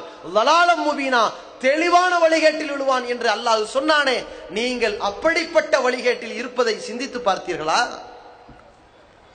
மக்ரிபிற்கு முன்னால் 2 ரக்காத்து சுன்னத் தொழுவதற்கு ஒரு 2 நிமிடம் நீங்கள் கொடுக்க கூடாதா? மதுஹப் சகோதரர்களுக்கு கேட்கிறோம். நாங்கள் சொன்னதாக எடுத்துக்கொள்ள வேண்டாம், நீங்களே அந்த ஹதீஸை படித்து பார்த்துக் கொள்ளுங்கள். ஹதீஸில் இருக்கிறதா இல்லையா? ரசூலுல்லாஹ் இந்த சுன்னத்திற்கு வழி கொடுத்தார்களா இல்லையா? ஒவ்வொரு பாங்கிற்கும் இக்காமத்திற்கும் இடையில் ஒரு தொழுகை உண்டு, ஹதீஸ் இருக்கா இல்லையா? சல்லு கப்லல் மக்ரிபி இன் ஷிஅ்தும், நீங்கள் விரும்பினால் மக்ரிபுக்கு முன்னால் 2 ரக்காத் தொழுங்கள் என்றார்களே, ஹதீஸ் இருக்கா இல்லையா? எங்கள் மீது உள்ள கோபம் தூக்கி எறிந்து விடுங்கள், எங்களை திட்டிக் கொள்ளுங்கள். அந்த ஹதீஸை நீங்கள் ஏன் புறக்கணிக்கிறீர்கள்? நபிகளார் மீது உங்கள் மீது என்ன கோபம் சொல்லுங்கள். சஹாபாக்களை பின்பற்ற வேண்டும் என்ற கூற்றுக்களை பேசிக் கொண்டிருப்பவர்களிடத்தில் கேட்கிறோம், இந்த சஹருடைய பாங்கை நீங்கள் ஏன் பின்பற்ற மறுக்கிறீர்கள்? இதை சுன்னா என்று ஏன் சொல்வதற்கு மறைக்கிறீர்கள்? உங்களுக்கு அல்லாஹ்வுடைய தூதர் மீது உள்ள நேசத்தை விட தௌஹீத் ஜமாத்தின் மீது உள்ள காழ்ப்புணர்ச்சி உசந்து விட்டது. இஸ்லாத்தின் மூல ஆதாரங்களை உங்களுக்கு சொல்லிக் கொண்டிருக்கிறோம். அல்லாஹ்வுடைய தூதர் காலத்திலே பாங்கு என்பது ஜும்மாவிற்கு ஒன்றுதான். நீங்கள் இன்றைக்கு 2 பாங்குகளை உண்டாக்கி இருக்கிறீர்களே.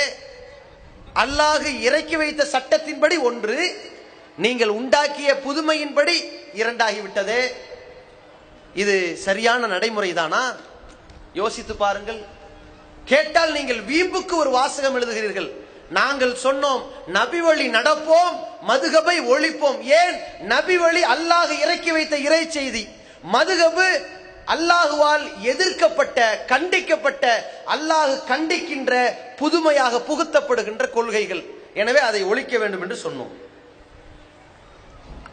இப்படி சொன்ன பிறகு கூட நீங்கள் என்ன செய்கிறீர்கள்? வீம்புக்காக மதுஹப் வழி நடப்போம் என்று சொல்கிறீர்கள். மதுஹபை பற்றி நீங்கள் புரட்டி பார்த்தீர்களானால் அதில் இருக்கின்ற வண்டவாளங்கள், அதில் இருக்கின்ற உளறல்கள், அதில் இருக்கின்ற ஆபாசங்கள், அதில் இருக்கின்ற ஒரு கற்பனைக்கு எட்டாத இட்டுக்கட்டப்பட்ட செய்திகள் எத்தனை இருக்கிறது. நாங்கள் மேடை போட்டு அதை எடுத்து சொல்ல தேவையில்லை. அவ்வளவு செய்திகள் உங்களுக்கே தெரியும். நீங்கள் மறைத்துக் கொண்டிருக்கிறீர்கள். ஆலிம்கள், நீங்கள் அல்லாஹ்வுக்கு பயந்து ஒரு முடிவெடுங்கள். நீங்கள் மதுஹப் புத்தகங்களாக வைத்திருக்கின்ற, ஹனஃபி மதுஹப் புத்தகங்களாக வைத்திருக்கிற துருல் முஹ்தாராக இருக்கட்டும், ரத்துல் முஹ்தாராக இருக்கட்டும், ஹிதாயாவாக இருக்கட்டும், பிதாயாவாக இருக்கட்டும், பஹ்ருர் ராயிக்காக இருக்கட்டும், இந்த புத்தகங்களுக்கும் அந்த அபூ ஹனீஃபா இமாமிற்கும் ஏதாவது சம்பந்தம் இருக்கிறதா? ஒரு 10 ஆண்டு, ஒரு 50 ஆண்டு, ஒரு 100 ஆண்டு. அபூ ஹனீஃபா இமாம் அவர்கள் மரணித்து 400-500 ஆண்டுகளுக்கு பிறகு அவர்களது பெயரால் எந்தவித அறிவிப்பாளர் தொடர் இல்லாமல், ஆத்தென்டிகபிளாக இல்லாமல் நீங்கள் விட்டடித்திருக்கின்ற புத்தகங்களை இமாம் அபூ ஹனீஃபாவின் பெயரால் எழுதி வைத்துக் கொண்டு இந்த மதுஹபை பின்பற்றி என்கிறீர்களே, அதை ஒழிக்க வேண்டும் என்கிறோம். அது இஸ்லாம் அல்ல, அது அல்லாஹ்விடமிருந்து வந்த வஹி அல்ல என்பதை சொல்கிறோம். இமாம் ஷாஃபி அவர்கள் பெயரால் நீங்கள் வைத்திருக்கிறீர்களே, ஃபத்துல் மொயின் என்று சொல்கிறீர்கள், மஹல்லி என்று சொல்கிறீர்கள், இயானத்து தாலிப் என்று சொல்கிறீர்கள். எந்த புத்தகத்திற்காவது இமாம் ஷாஃபிக்கு தொடர்பு இருக்கிறதா? அவர் எழுதி வைத்த அல் உம்மு என்கிற புத்தகம் இருக்கிறது, அந்த முஸ்னது ஷாஃபி என்கிற புத்தகம் இருக்கிறது, அந்த புத்தகத்தை நீங்கள் எடுக்க மறுக்கிறீர்கள். ஆனால் இந்த புதிய புதிய புத்தகங்களை வைத்திருக்கிறீர்களே, இந்த செய்திகள் எதுவாவது இஸ்லாத்தின் தொடர்புள்ள, இறை செய்திக்கு தொடர்புள்ளதாக இருக்கிறதா? கேட்டால் இந்த மதுஹபை பின்பற்றுவேன் என்று நீங்கள் வரட்டு பிடிவாதத்தோடு இருக்கிறீர்கள். நாங்கள் முஹம்மது ரசூலுல்லாஹ் என்று அடித்திருக்கிற சுவரொட்டிகளை தாண்டி நீங்கள் மதுகபை பின்பற்றுவேன், வழிகேட்டில் தான் இருப்பேன் என்று வீம்பு பிடிப்பதற்கு அடித்திருக்கிற சுவரட்டிகளின் எண்ணிக்கை ஏராளம். உங்களுக்கும் ஒரு கற்பனை, இவர்களை அவதூறாக சொல்லிவிட்டால் இவர்கள் நபிகளாரை கேவலமாக பேசுபவர்கள் என்று தௌஹீத் ஜமாத்தின் மீது அவதூறுகளை அள்ளி எறிந்து விட்டால் மாநாட்டுக்கு ஒரு பயம் போக மாட்டான். நினைத்து பார்த்தீர்கள்? ஆனால் தமிழகத்திலே நாம் கண்ட மாநாடுகளில் தமிழகத்திலேயே மிக அதிகப்படியான மக்கள் கடலை கொண்டு வந்து திரட்டி இருக்கிற மாநாடு இந்த மாநாடாக இருக்கிறது. அதற்கு முதல் கண்ணாக உங்களுக்கு நன்றியை தெரிவித்துக் கொள்கிறோம். அவ்வளவு சுவரொட்டி விளம்பரங்கள். அது நடக்குமா நடக்காதா? நடந்தே தீரும் என்று நீங்கள் விளம்பரம் போடுகிறீர்கள். போயிராதே போயிராதேன்னு மக்களை ஆள் சேர்த்திருக்கிறீர்கள், பாராட்டுகிறோம்.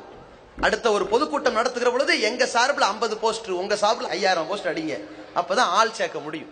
அப்ப இவ்வளவு காழ்ப்புணர்ச்சியில இருக்கிறீர்களே. நீங்கள் சொல்லுகிற அந்த மதுகபு சட்டங்களில் ஏராளமானது இருக்கிறது. நான் ஒரே ஒரு செய்தியை மட்டும் உங்களுக்கு சொல்லுகிறேன். இதுதான் நீங்கள் மதுகபை பின்பற்றி நேர்வழி அடைய போகிறீர்களா என்பதை முடிவெடுத்துக் கொள்ளுங்கள். ஹிதாயா என்கிற மதுகபு நூலிலே சொல்லப்பட்டிருக்கிற ஒரு செய்தி. இதா அமரல் முஸ்லிமும் நஸ்ரானியன், ஒரு முஸ்லிம் அவர் ஒரு கிறிஸ்தவருக்கு ஒரு உத்தரவிடுகிறார். என்ன சொல்கிறார்?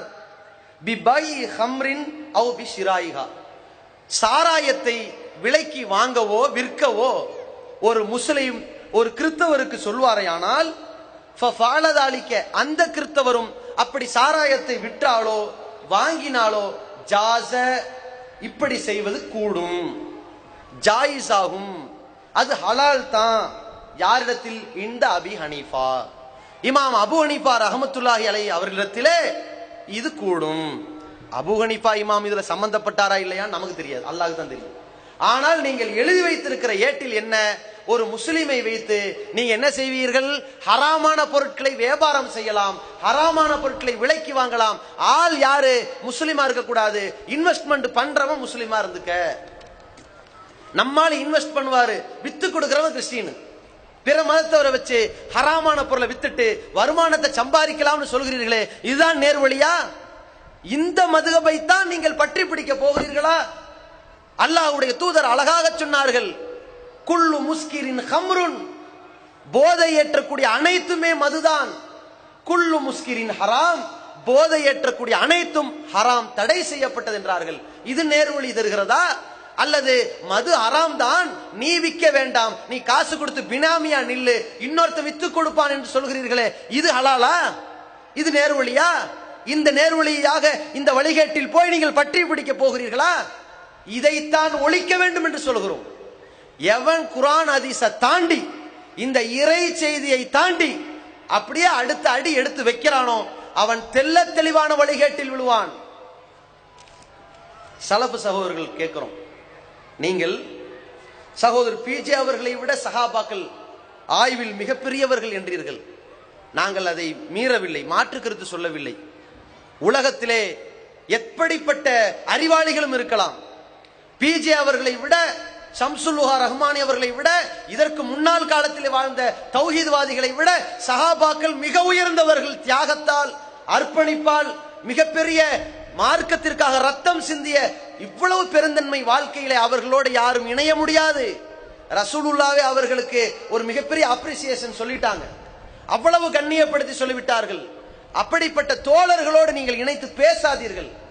ஆனால் நீங்கள் சஹாபாக்களின் புரிதலை பின்பற்றுகிறோம் என்று மக்களை ஏமாற்றி சலஃபு சகோதரர்களை, நீங்கள் அப்பாவிகளாக இருக்கலாம், நீங்கள் எந்த அறிஞர்களை அவர்களின் உரைகளை கேட்டுக் கொண்டிருக்கிறீர்களோ அந்த ஜாக் இயக்கத்தினுடைய தலைவர்கள், அதனுடைய அறிஞர்கள், சலஃபுகள் என்று சொல்லக்கூடிய அறிஞர்கள் அத்தனை பேரும் சஹாபாக்களின் பெயரால் அவர்கள் சஹாபாக்களை பின்பற்றல.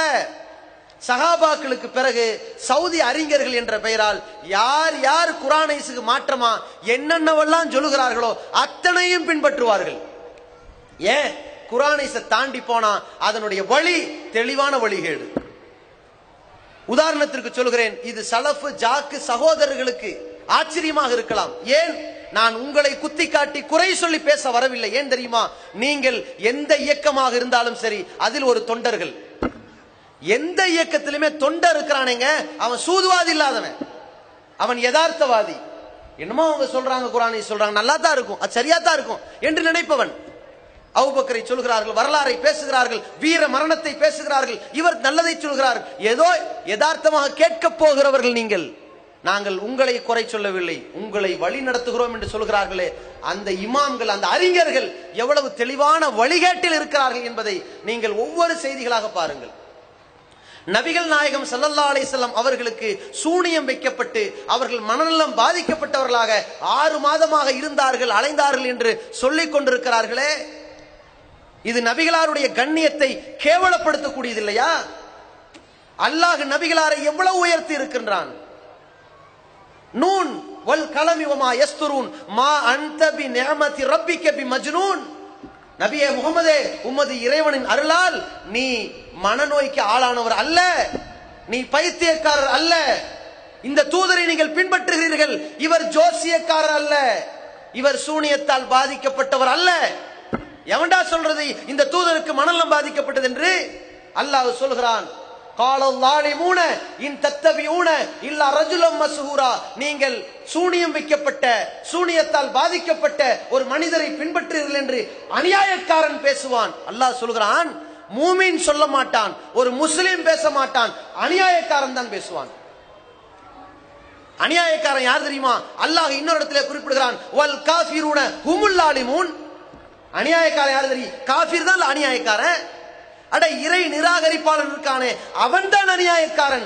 அந்த அநியாயக்காரன் பேசுவான் இந்த முகம்மதுக்கு சூனியம் வைக்கப்பட்டது என்று.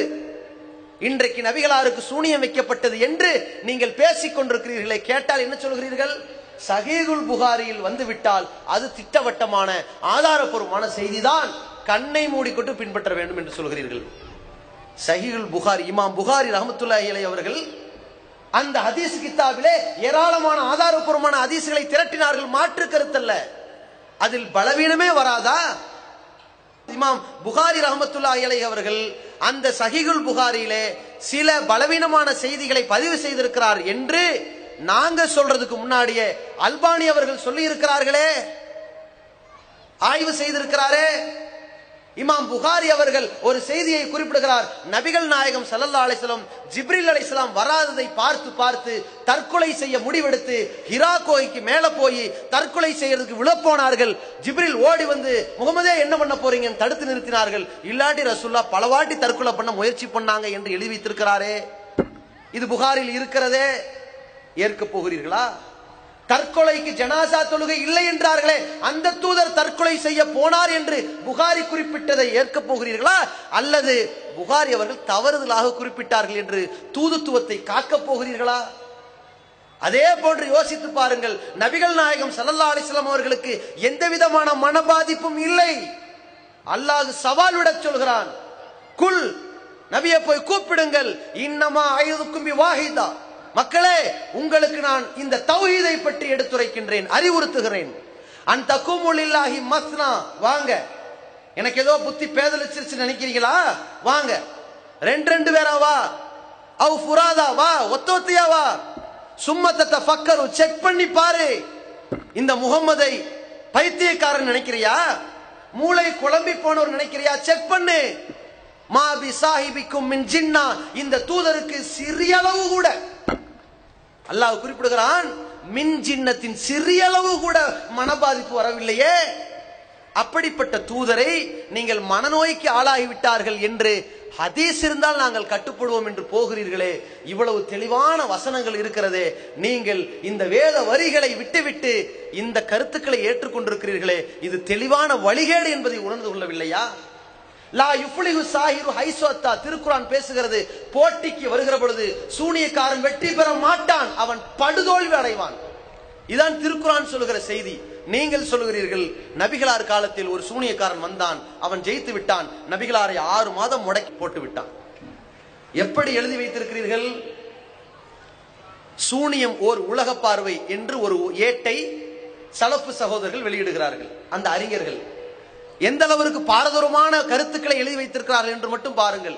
குர்ஆன் சுன்னாவை விட்டு நீங்கள் போனால் அது நரகில் எப்படி இழுத்துச் செல்லும் என்று மட்டும் பாருங்கள்.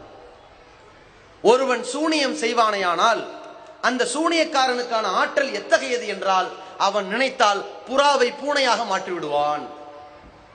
நம்ம எல்லாரும் விளங்கிட்ட இஸ்லாம் என்ன தெரியுமாங்க? மூசா நபி கைத்தடியை போட்டார், அது பாம்பாக ஆனது.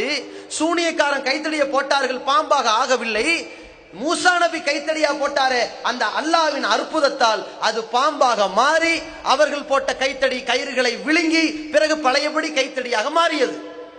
இதை நாம் விளங்கி இருக்கிறோம். அந்த சூனியக்காரர்களாம் தோல்வி அடைந்தார்கள். நாம் மக்களை ஏமாற்ற முடியவில்லை, மக்கள் உஷாராகி கொண்டார்கள். இதோ இந்த மூசா தெள்ள தெளிவாக பாம்பாகவே அதை போட்டிருக்கிறார், இவர் இறைவனின் தூதர், ஏற்றுக்கொண்டார்கள்.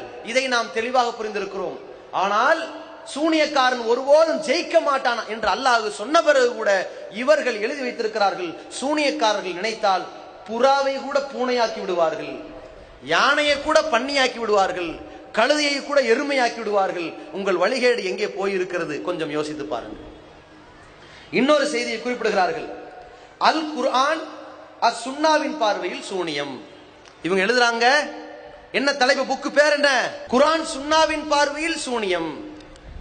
அப்ப நீங்க குர்ஆன் சுன்னா பார்வையிட்டு தானே சூனியத்தை பத்தி எழுத போறீங்க. எழுதுங்க. அது குர்ஆன் சுன்னா தான் இருக்கும். சரி, அதுல எழுதுறாங்க, ஒருவனுக்கு சூனியம் வைக்கப்பட்டால் அதை எப்படி கண்டுபிடிக்கலாம் என்றால், அவன் சூனியம் வைக்கப்பட்டதிலிருந்து அவன் ஊர்ல இருக்கிற எல்லா பெண்களும் அவனுடைய பொண்டாட்டி மாதிரி தெரிவார்கள், தன்னுடைய மனைவி அந்நிய பெண் மாதிரி தெரிவாள். இது எப்படி இருக்குது? ரோட்ல போறாரு, எங்கடி சுத்திட்டு இருக்கிற, வீட்டுல வந்து சமைச்சு கொடுறீ, யாரா நீ தான் என் பொண்டாட்டி, நான் தான் உனக்கு புருஷன், ஏன்டா இப்படி பேசுற? சூனியம் வச்சுட்டாங்க ஐயா. ஊரெல்லாம் பேசலாம் இப்படி. நேரா வீட்டுக்கு போறாரு, அஸ்ஸலாமு அலைக்கும், நீங்க யார் வீட்டுல இருக்கீங்க? ஏங்க என்னையாங்க? இல்ல, கொஞ்சம் வெளியே போங்க. அந்நிய பெண்களை வீட்டுல சேர்க்கறது. இந்த மேல் வீட்டுக்காரி இருக்கா, வர சொல்லுங்க. ஏன்? அவதான் என் முதல் பொண்டாட்டி. அப்ப கீழ் வீட்டுக்காரி 2, எது 3. ஏன்? சூனியம் வச்சுட்டாங்கல்ல. இவன் எழுதுறாங்க எப்படின்னா, இருக்கிறது இல்லாமையும் இல்லாத இருக்கிற மாதிரி மாறி போயிருமா. இருக்கிற ஊர்ல இருக்கிற எல்லா பொண்ணும் பொண்டாட்டி ஆயிருவா, தாம் பொண்டாட்டி அந்நிய பெண் ஆயிருவா. ஏன்? இவர் சூனியத்தால் பாதிக்கப்பட்டிருக்கிறார். அப்ப சூனியக்காரன் எப்பேற்பட்ட ஆற்றல் உடையவன் எழுதிருக்கான்னு பாருங்க. இது வழிகேடா இல்லையா? அதுக்கப்புறம் என்ன எழுதுறீங்க?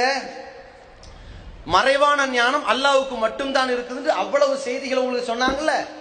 இவர்கள் எழுதுறாங்க, சூனியம் ஒரு கொடிய பாவம். அந்த ஏட்டுல எழுதுறாங்க, சலஃப் அறிஞர்கள் தான் எல்லாம்.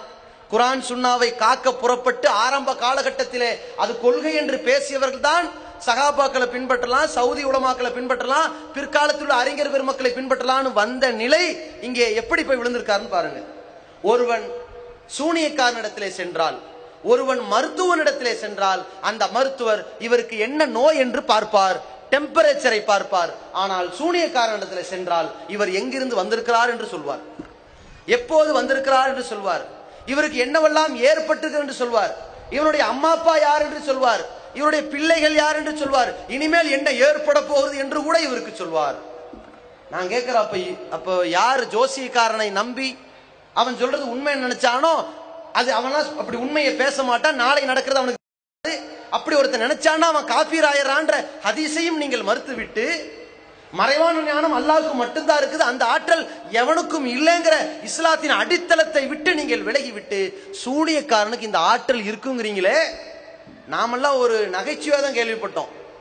ஒரு மந்திரவாதிட்ட ஒருத்தன் போய், ஐயா என் ஜாதகம் எப்படி இருக்குன்னு கேட்டானா. ஜாதகத்தை பார்த்து, நீ உன் பேர் வந்து இது ராமசாமி, ஆமா, உங்க அம்மா பேரு மாரியம்மா, உங்க அப்பா பேரு சுப்பமுத்து, சரி, நீ இந்த தெருல இருக்கிற, சொல்லுங்கய்யா சொல்லுங்கய்யா, நீ உன் வீட்டு டோர் நம்பர் 18, சொல்லுங்கய்யா, போன வாரம் 2 கிலோ அரிசி வாங்கியிருக்கிற, அதுக்கு முந்தின வாரம் 3 கிலோ சக்கரை வாங்கி.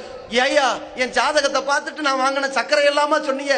மூதேவி ரேஷன் கார்டை கொண்டு வந்து கொடுத்தா ஜாதகத்தை கொடுறான இப்படின்னு விட்டு கேள்விப்பட்டிருக்கிறோமுங்க. இப்ப இத உண்மை எழுதுறாங்க. இந்த சூனியக்காரர்கள் எப்படிப்பட்ட ஆற்றல் மிக்கவர்கள் தெரியுமா? இந்த வளம் எக்குல்லஹு குஃபன் அகதுங்கிற களிமா கூட மறந்துட்டார்கள். அந்த வாசகத்தை கூட மறந்து இஸ்லாத்தை விட்டு வெளியேறி எல்லாமே அவர்களுக்கு தெரியுமா. எந்த மாதிரியா? அடுத்து எழுதுறாங்க, சூனியம் ஒரு கொடிய பாவம். அது எழுதுறாங்க, நோய் நிவாரணத்திற்கு 2 வகையில் நிவாரணம் அடையும். ஒன்று அல்லாஹ் நிவாரணம் செய்வானா, இன்னொன்று ஷிர்கான வாசகங்களை யார் ஓதுகிறார்களோ அப்பொழுது நிவாரணம் கிடைத்துவிடும், அல்லது தாயத்தை கட்டிவிட்டால் நிவாரணம். இதெல்லாம் தர்கா வணங்கி சொன்ன கருத்து இல்லைங்க, அவர்களை விட பல படி ஏறி ஜாக்கு சலஃபு அறிஞர்கள் எழுதி வைத்த கருத்தை நான் படிச்சுட்டு இருக்கிறேன். தாயத்து கட்டினால் ஜின்னை வசப்படுத்தி விடலாம். இன்றைக்கு சமீப காலங்களில் தாயத்தை கட்டியவுடன் ஜின் அடங்குவதும், தாயத்தை அவிழ்த்தவுடன் ஜின் துடிதுடிப்பதையும் நாம் கண்கூடாக பார்க்கிறோம். சொல்றதே போய் இதுல கண்கூட பார்க்கதாகலாம். எழுதி வச்சிருக்காங்களா இல்லையா? நான் கேட்கிறேன், அல்லாஹ்வுக்கு இணையாக கற்சிலைகளிடத்திலே, மரங்களிடத்திலே, மகான்கள் என்ற பெயரால் பெரியவர்களிடத்திலே போய் நோய் நிவாரணத்தை தேடினால் கிடைக்கும் என்று சொல்கிறீர்களே, இதுதான் தௌஹீதா? கேட்ட என்ன சொல்லுவாங்க தெரியுமா? இல்ல இல்ல, அவங்களுக்கெல்லாம் அந்த ஆற்றல் இருக்குது, ஆனா நீ அல்லாஹ்வை தான் வணங்கணும், இதான் தௌஹீத் இப்படிம்பாங்க. அது தௌஹீத் இல்ல. அல்லாஹ்வுக்கு இருக்கிற ஆற்றல் எவனுக்குமே இல்லை, எனவே நீ அல்லாஹ் வணங்கு, இதான் தௌஹீத். இவங்க தௌஹீத் என்ன? அல்லாஹ்வுக்கு இருக்கிற ஆற்றல் கல்லுக்கும் இருக்குது, மரத்துக்கும் இருக்குது, ஜின்னுக்கு இருக்குது, ஆனா நம்ம அல்லாஹ்வை மட்டும் தான் வணங்கணும். இது தௌஹீத் இல்ல, நயவஞ்சகம். இந்த கொள்கைக்கு போயிருக்கிறீர்களா இல்லையா? இப்ப அடுத்த கட்டத்தை பாருங்க. இவர்கள் எவ்வளவு தெளிவான வழிகேட்டில் இருக்கிறாங்கிறத அடுத்த ஒரு செய்தி பாருங்க. ஹுக்குமு சிஹ்ரி வல் கஹானத்தின் ஒரு புத்தகம். இது அப்துல் அசீஸ் அப்துல்லா பின் பஹஸ்ங்கிறவர் எழுதுறாரு. அந்த அறிஞர்கள் அவங்க ஏத்துக்குவாங்க, சரியா? அவர் ஒரு புக் எழுதினாரு. அதை தமிழாக்கம் செய்து ஜாக் அறிஞர்கள் இந்த சூனியம் சம்பந்தமான விளக்க நிகழ்ச்சிகள்ல புத்தகமா வெளியிட்டார்கள். அதுல எழுதியிருக்கிறாங்க, ஒருவனுக்கு சூனியம் வைக்கப்பட்டால் அதிலிருந்து அவன் எப்படி விடுபட வேண்டும் சொல்லிக் கொடுக்கிற தத்துவத்தை பாருங்க. நம்ம சூனியம்ங்கிறது ஃப்ராடுன்ட்டோம், எவனை எதையும் செய்ய முடியாதுன்ட்டோம். இப்ப விடுபட வைக்கிறதுக்கு மருத்துவத்தை பாருங்க. ஒருவன் தனக்கு சூனியம் வைக்கப்பட்டதை உணர்ந்து விட்டால் அவன் அந்த நிமிடத்திலிருந்து எதில் சூனியம் வைத்திருக்கிறார்கள் என்று தெரு தெருவாக போய் தேட வேண்டும். யோசிக்கணுமா? சீப்புல வச்சிருப்பாங்களோ, முடியில வச்சிருப்பாங்களோ, எதுக்கும் காலையில கட்டி கிடை தம்பி முடியல அம்பிட்டு அம்பிட்டு முடி அள்ளு எடு, இல்ல சரி விடுப்பா நாளைக்கு வருவோம். இவன கிறுக்கு பையலா இருக்கிறான், அப்பதான் நினைப்பாங்க கிறுக்கு பையன்ட்டு. அது வரைக்கும் நல்லா தான் இருந்தான். ஏன்னா நமக்கு தலைவலி என்னன்னு தெரியும், வயிற்று வலி தெரியும், சூனி வச்சிருக்கான்னு தெரியாது. இவ சொல்லித்தராக தெருவில் போற சாக்கடை அல்றா, நம்ம வீட்டு சாக்கடை அள்ளு, சிக்கு முடி இருக்கு, இது நம்ம என் பொண்டாட்டி முடியுமா இருக்குது, சரி பாப்பா நாளைக்கு பாப்பா, இது அல்லு, அந்த சீப்பை தூக்கிட்டு வா, எங்க சாக்கடையில் விழுந்து கழுவுப்பா, அது யார் சீப்புன்னு பார்ப்போம், மஞ்சள் சீப்பு, நம்ம பச்சை சீப்பு வச்சிருந்தோம், அப்ப அதை வச்சு சூனி வச்சுக்க மாட்டாங்க. டேய் நம்ம பனியன் கிழிஞ்சு கிடக்குதுடா, இதுல வச்சாலும் வச்சிருப்பாங்க, எடுத்து பார்ப்பான், இது எலி கடிச்சதோ, அப்ப எதுலதான் இப்படி தெரு தெருவா திரியணுமா? அவங்க சொல்றாங்க, அவ்வாறு சூனியம் வைக்கப்பட்ட பொருள் எழுதுனாங்க பாருங்க. எப்ப குர்ஆனை தாண்டி வந்த வழிகேடு பாருங்க. அது வானத்தில் இருந்தாலும், பூமியில் இருந்தாலும், மலைகளில் இருந்தாலும் அதை எடுத்து உடைத்து விட வேண்டும், இதுதான் சிறந்த மருந்து. அப்ப டேய் போடுறா ஒரு ஏவுகணை தாக்குதல, எனக்கு சூனியம் வச்சதை எத்தனாவது வானத்துல வச்சிருக்கான்னு போய் பார்க்கணும். இப்ப கிளம்ப வேண்டியது, அம்பிட்டு போய் கிறுக்குனாக்கி விட்டுருவாங்க. அடுத்த ஒரு மருந்து இருக்கிறது, அதுவும் இன்னொரு வகையான சிறந்த மருந்து. என்னவென்றால், ஒருவன் சூனியத்தால் பாதிக்கப்பட்டவன் ஒரு பாத்திரத்தில் தண்ணீர் அள்ளி அதிலே பச்சை இளந்த இலைகளை எடுத்து அதை பொடியாக்க வேண்டும். பச்சை இலையை பொடியாக்க முடியாது, காஞ்ச இலையை ஆக்கலாம். சரி சொல்றதே கட்டுக்கதை, போவோம் நம்பிட்டு போவோம், காசா பணமா அப்படி எழுதி வச்சுட்டாங்க. நம்ம அப்ப டிவியில பாப்போம்ல, வல்லாரை கீரை அரைத்து 4 மணிக்கு கொடுத்தால் இடுப்பு வலி சரியா, இங்கிற மாதிரி இவங்களை விட்டாங்க. 4-7 ஒற்றைப்படையாக இளந்த இலையை எடுத்து அந்த தண்ணீரில் போட்டு கலக்கி ஒரு பாத்திரத்தை எடுத்து தலை மீது வைத்து சூரத்துல் ஃபலக் ஓத வேண்டும் 3 வாட்டி. இந்த சாப்பிடறதுக்கு முன்னாடி 3 மாத்திரை இப்படி வெறும் வயிற்றுல, அது மாதிரி சூரத்துல் நாஸ் 3 வாட்டி. அதற்கு பிறகு சொல்ல வேண்டும், நபி மூசா அவர்கள் சொன்னார்கள், இந்த சூனியக்காரர்கள் போட்ட கைத்தடி எல்லாம் பாம்பாகவில்லை. இவர் சொல்லுமா இப்படி, கைத்தடி எல்லாம் பாம்பாகவில்லை, மாக்கானியாமல் அவங்க செஞ்சதெல்லாம் பொய்யாகிவிட்டது, சூனியக்காரன் வெற்றி பெறவே மாட்டார்கள். இந்த சூனியம் பாதிக்கப்பட்டோம் அப்படி தூக்கணுமா ஜக்கு தண்ணிய தலைமையில வச்சு, சூனியக்காரன் ஒருபோதும் ஜெயிக்க மாட்டான் தலையில ஊத்துனா சூனியம் ஓடி போய்விடும். எழுதி வச்சிருக்கிறீங்களே, நாங்க சொல்றோம் இத உங்க உள்ளத்துல வைங்கன்னு. சூனியக்காரன் ஜெயிக்க மாட்டான், எதையும் செய்ய முடியாது, அவன் செய்யறது ஏமாத்து வேலைண்டு உங்க உள்ளத்துல ஏத்துக்குங்கன்னு சொன்னா, நீங்க என்ன செய்றீங்க? அவனுக்கு ஆற்றல் இருக்குது, அருமை பெருமை இருக்கிறது, எல்லாத்தையும் செய்ய முடியும், மறைவான ஞானம் இருக்கிறது, அல்லாஹ்வின் ஆற்றலை பெற்றிருக்கிறான். இருந்தாலும் நீங்க தண்ணியை தலையில ஊத்தும் போது சூனியக்காரன் ஜெயிக்க மாட்டான் தலையில ஊத்துறான், எல்லா சூனியும் ஓடி போயிரும்ன்ற ஒரு வழிகட்ட நச்சு கருத்துக்களை, கட்டுக்கதைகளை மார்க்கம் என்று இணைத்திருக்கிறீர்களே, இதான் இஸ்லாமா? இதான் இஸ்லாத்தின் மூல ஆதாரங்களா? இதைத்தான் உங்களிடத்தில் சொல்கிறோம். நீங்கள் நேர்வழி பெற வேண்டும் என்பதற்காக மதுஹபுகளின் பெயரால், சஹாபாக்களின் கருத்துக்கள் என்ற பெயரால் பிரிந்து கிடக்கின்ற சமுதாயத்தை அழைக்கின்றோம். நம்மிடத்திலே நபி வழியின் அடிப்படையிலே நாம் செயல்பட்டால் நம்மிடத்தில் மிகப்பெரிய ஒரு ஒற்றுமை வரும். எப்படி இன்றைக்கு எல்லா ஜமாத்துகள் இருக்கிறது, சாஃபியோ, ஹனஃபியோ, மாலிக்கோ, ஹம்பலியோ, தப்லீகோ, தரிகாவோ, தௌஹீதோ, சலஃபோ, ஜாஸ்கோ, யாரோ அத்தனை பேருடைய பள்ளிவாசல்களிலும் ஒரே மாதிரியான வாசகத்தை பாங்காக சொல்கிறோமே, ஏன்? அது ஒன்றுதான் நபி ஒளி, மற்றது எல்லாம் புது ஒளி. அந்த பாங்கில் நாம் எப்படி ஒருமித்து இருக்கிறோமோ அதே போன்று வாருங்கள், ஹதீசுகளில் எது இருக்கிறதோ அதை செயல்முறைப்படுத்துவோம். ஆதாரபூர்வமான இந்த இறை செய்தியை பின்பற்ற வேண்டும் என்று வாருங்கள். நீங்கள் யோசித்து பாருங்கள், அல்லாஹ்வுக்கு பயந்தவர்களாக மதுஹப் சகோதரர்கள் யோசித்து பாருங்கள். ஒருவர் இஸ்லாத்தை ஏற்று வருகிறார், அவருக்கு லா இலாஹ இல்லல்லாஹ் முஹம்மது ரசூலுல்லாஹ் சொல்லிக் கொடுக்கிறீர்கள், மதுஹபை பற்றி சொன்னீர்களா? இஸ்லாத்திற்கு இந்த ரெண்டும் போதும் என்றல்லவா இதை சொல்லிக் கொடுத்தீர்கள்? ஒருவர் இறந்து விடுகிறார், ஆலிம்சா பெருமக்கள் தல்கீன் சொல்லிக் கொடுப்பீர்கள். உன்னிடத்திலே மாணவர்கள் வருவார்கள், உன் இறைவன் யார் என்று கேட்பார்கள், அல்லாஹ் என்று சொல்லு, அப்பொழுது ஏகத்துவத்தை சொல்கிறீர்கள். உன்னுடைய தூதர் யார், முகம்மதை சொல்லு. உன்னுடைய மார்க்கம் எது, இஸ்லாமை சொல்லு. உன் இமாம் யாரு, திருக்குரான் தான், அந்த வஹீ தான் உன்னுடைய வழிகாட்டுதல் சொல்லு என்று செத்து போனவனுக்கு சொல்லிக் கொடுக்கிறீர்களே, உயிரோடு இருப்பவர்களுக்கு சொல்லிக் கொடுக்க வாருங்கள் என்று உங்களை கூப்பிடுகிறோம். அல்லாஹ்வுடைய தூதர் சொன்னார்கள், ஸாக்க தோமல் ஈமான், இறை நம்பிக்கையின் ஒட்டுமொத்த சுவை ஒருவன் சுவைத்து விட்டான். எப்பொழுது தெரியுமா? மன் ரலிய பில்லாஹி ரப்பன், யார் அல்லாஹுவை கடவுளாக திருப்தி அடைந்து கொண்டானோ, வபில் இஸ்லாமி தீனன், இஸ்லாத்தை மட்டும் மார்க்கமாக பொருந்தி கொண்டானோ, வபி முஹம்மதின் ரசூலா, முஹம்மதை மட்டும் வழிகாட்டியாக ஏற்றுக்கொண்டானோ, அவன் இஸ்லாத்தை பரிபூர்ணம் அடைந்து சுவைத்து விட்டான் என்றார்களே. அப்படிப்பட்ட பரிபூர்ணமான இஸ்லாத்தை தான் தமிழ்நாடு தௌஹீத் ஜமாத் உங்களிடத்தில் எடுத்துரைத்துக் கொண்டிருக்கிறது. அந்த இறை செய்தி மட்டும்தான் இஸ்லாம், இதை தவிர்த்து வேறு எதுவும் இஸ்லாம் இல்லை என்பதை கவனத்தில் கொண்டு நாளை நீங்களும் நாங்களும் சேர்ந்து மறுமையிலே சுவனத்தில் பிரவேசிக்க வேண்டுமே தவிர எங்களுடைய நண்பர்களாக, தோழர்களாக, சகோதர சகோதரிகளாக, இதே மதுஹப் சகோதரர்களுக்கும் சரி, வேற இயக்கத்தின் சகோதரர்களுக்கும் சரி, முஸ்லிம்களில் அரசியல் கட்சி நடத்துகிற சகோதரர்களுக்கும் சரி, உங்கள் அத்தனை பேரிடத்திலும் ஒரு ஒற்றுமை இருக்கிறது. தௌஹீத் ஜமாத்தோடு இணைந்து வருகிற ஒரு ஒற்றுமை இருக்கிறது. என்ன தெரியுமா? நாங்கள் சமுதாயத்திற்காக போராடுகிற பொழுது, அல்லது இறை இல்லத்தை எவனாவது துஷ்பிரயோகம் செய்து விட்டால் அவர்களின் அடக்குமுறைக்கு எதிராக போராடுகிற பொழுது நீங்கள் எந்த ஜமாத் வேறுபாடு இல்லாமல் ஓடோடி வருகிறீர்களே, உங்களுக்கு முஸ்லிம் சமுதாயத்தின் மீதுள்ள பாசத்தின் வெளிப்பாடாகத்தான வந்தீர்கள். அதை நாங்கள் மதிக்கிறோம். அதே போல எங்களுக்கும் உங்கள் மீதுள்ள பாசத்தின் வெளிப்பாடாகத்தான் உங்களை அழைக்கிறோம். நாளை மறுமையில் நாம் அனைவரும் கைகோர்த்து சுவனத்திலே நுழைய வேண்டும் என்பதற்காக அழைக்கிறோம். மறுமை நாளில் யௌம துகல்லபு உஜூஹும் ஃபின்னாரி, நரகத்திலே சில முகங்கள் கரிக்கப்படுகிற பொழுது, யா லைத்தனா அத்தானல்லாஹு வ அத்தான ரசூலா, நாங்கள் அல்லாஹ்வுக்கும் அவன் தூதருக்கும் கட்டுப்பட்டிருக்க கூடாதா? எங்களுடைய பெரியார்களுக்கும் முன்னோர்களுக்கும் தலைவர்களுக்கும் கட்டுப்பட்டு போனோமே, ஃபஅதல்லுன சபீலா, அவர்கள் எங்களை வழிகெடுத்து விட்டார்களே என்று நீங்கள் கவலைப்பட்டு விடக்கூடாது, கை சேதப்படக்கூடாது, கதறக்கூடாது என்பதற்காக உங்களை அழைக்கின்றோம். வாருங்கள், இந்த இஸ்லாத்தின் சுவையை உணர்ந்து விடுவோம்.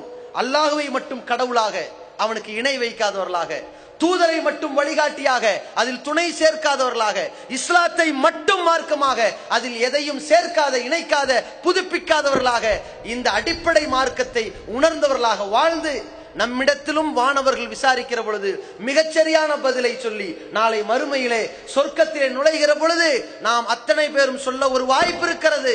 சத்தியத்தில் இருந்தால் நாம் சொல்வோம், அல்ஹம்துலில்லாஹ் இல்லதி ஹதானா லிஹாதா, இந்த சுவனத்தை வழங்குவதற்கு நேர்வழியை காட்டினானே அந்த அல்லாஹ்வுக்கே எல்லா புகழும் உரித்தாகட்டுமாக.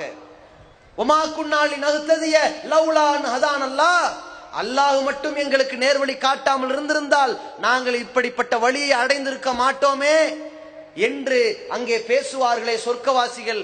அவர்கள் சொல்வார்கள், எங்களிடத்தில் தூதர்கள் வந்தார்கள், அவர்கள் இறை செய்தியை கொண்டு வந்தார்கள், நாங்களும் கட்டுப்பட்டு நம்பிவிட்டோம், எனவே இன்றைக்கு சொர்க்கத்திற்கு வந்திருக்கிறோம் என்று அந்த நல்லவர்கள் பேசுவார்களே, சந்தோஷப்பட்டு பெருமிதம் கொண்டு பேசுவார்களே, அதே போன்று பெருமிதம் கொண்டு பேசக்கூடியவர்களாக நீங்களும் நாங்களும் ஒன்றிணைந்து சுவனத்திலே நுழைய வேண்டும் என்பதற்குத்தான் இந்த முஹம்மது ரசூலுல்லாஹ் விளக்க மாநாட்டை நாங்கள் நடத்தி கொண்டிருக்கிறோமே தவிர உங்களிடத்திலே இதை போட்டி கூட்டமாக காட்டியோ, எங்களிடத்தில் இவ்வளவு பெரிய பிரம்மாண்ட கூட்டம் இருக்கிறது, எவ்வளவு சீட்டுகள் தரப்போகிறீர்கள், எத்தனை ஓட்டுகள் கிடைக்க போகிறது என்று அரசியல்வாதிகளிடத்திலே பேரம் பேசுவதற்காகவோ அல்லது இந்த உலக ஆதாயங்களை பெற்றுக் கொள்வதற்காகவோ அல்ல, மறுமையில் மகத்தான வெற்றியை நாம் அனைவரும் இணைந்து பெற வேண்டும் என்பதற்காக கேட்கிறோம். வாருங்கள், ஏகத்துவத்தில் சங்கமிப்போம், சத்திய பாதையில் நம்முடைய பயணத்தை துவங்குவோம். உங்களுக்கு இந்த ஜமாத்துடைய பெயர் பிடிக்கவில்லையானால் சேராதீர்கள். இந்த உறுப்பினர் அந்த அங்கத்தில் வரவில்லையானால் பரவாயில்லை. நீங்கள் அல்லாஹ்வுக்கு பயந்தவர்களாக இந்த சத்திய மார்க்கத்தை ஏற்றுக்கொள்ளுங்கள் என்று உங்களிடத்திலே ஒரு அன்பான, ஒரு உரிமையான அழைப்பு விடுத்தவனாக என்னுடைய உரையை நிறைவு செய்கிறேன்.